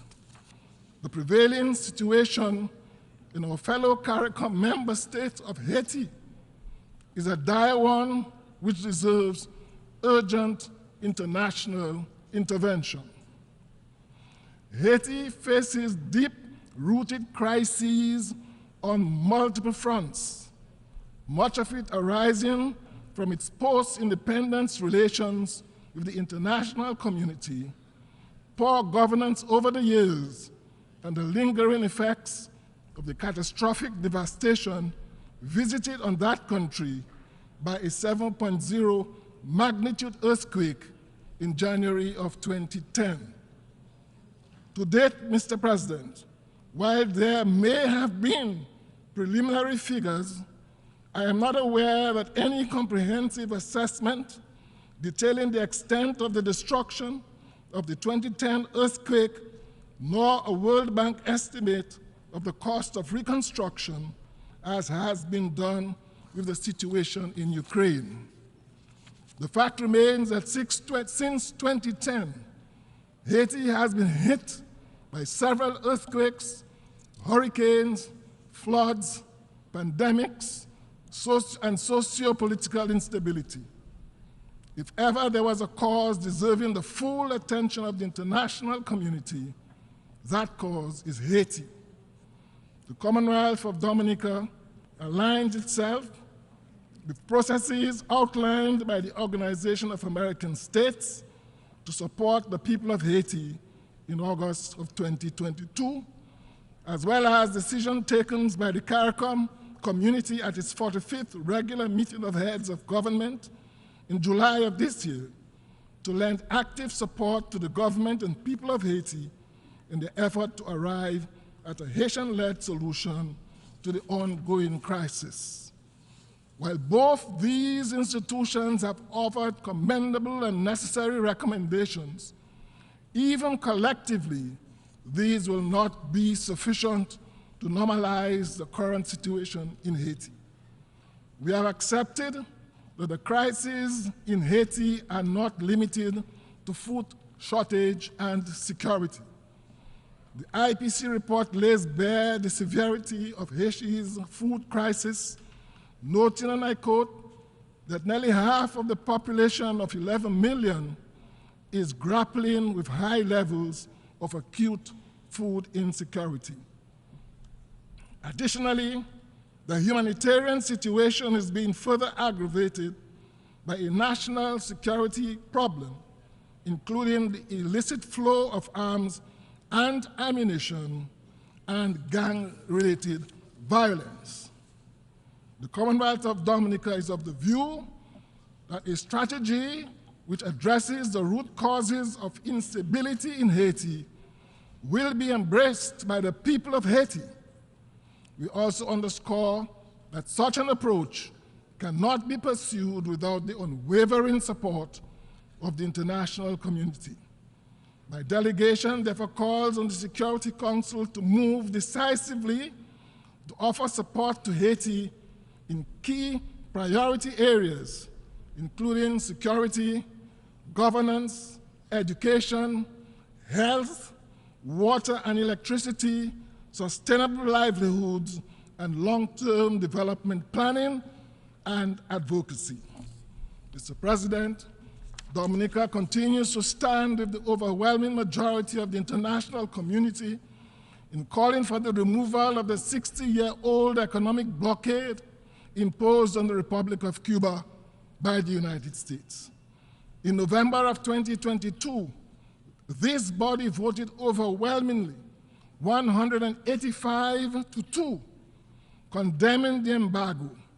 Even Ukraine, Mr. President, could not bring itself to support the United States in this outdated and unjust measure and abstained from voting.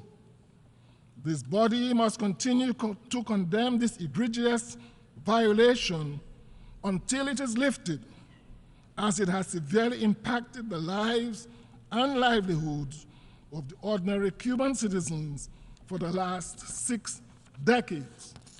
Additionally, the inclusion of that country on the United States State Department unilateral list of state sponsors of terrorism are all unjustified measures. Further, Mr. President, my delegation supports the lifting of sanctions on the people of the Bolivarian Republic of Venezuela. This hegemonic situation constitutes a violation of the human rights of the Venezuelan people. We therefore stand in solidarity with the government and people of the Bolivarian Republic of Venezuela and look forward to a complete lifting of all such sanctions, thus allowing the realization of the great potential for the rapid socio-economic development of this great nation.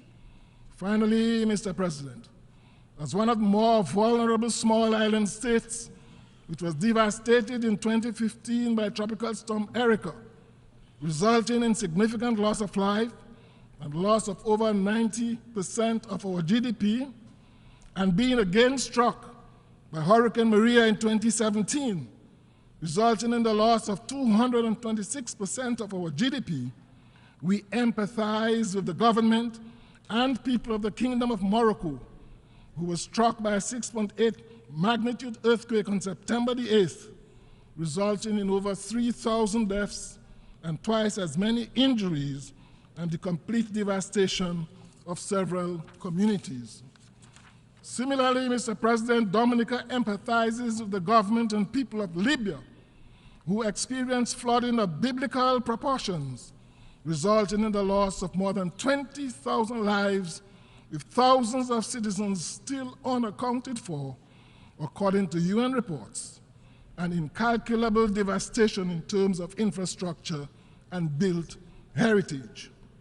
We welcome the responses of neighboring countries and the international community to these catastrophes in both of these North African countries, and urge even greater response in line with the magnitude of these natural disasters. Mr. President, I end by calling all member states of this United Nations to recommit ourselves to this organization as an instrument of our joint obligation to the global community. And I wish you, Mr. President, and all delegates to this 78th session every success during these deliberations. I thank you. On behalf of the Assembly, I wish to thank the President of the Commonwealth of Dominica for the statement just made, and I request protocol to escort His Excellency. Distinguished delegates and excellencies, may I have the singular honor of presenting to you my President. The Assembly will hear an address by His Excellency Ranil Wickremesinghe, President of the Democratic Socialist Republic of Sri Lanka, as Head of State. I request protocol to escort His Excellency.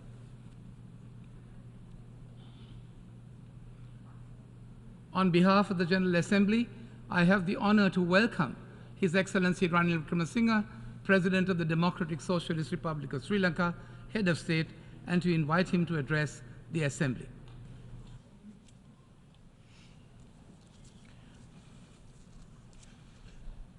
The Chairman of the General Assembly, His Excellency Dennis Francis, President of the General Assembly, Excellencies, ladies and gentlemen. I congratulate His Excellency Dennis Francis of Trinidad and Tobago on his election as the President of the 78th session of the United Nations General Assembly. I extend my sincere condolences to the victims and families of the natural disasters that hit Morocco and Libya in recent days.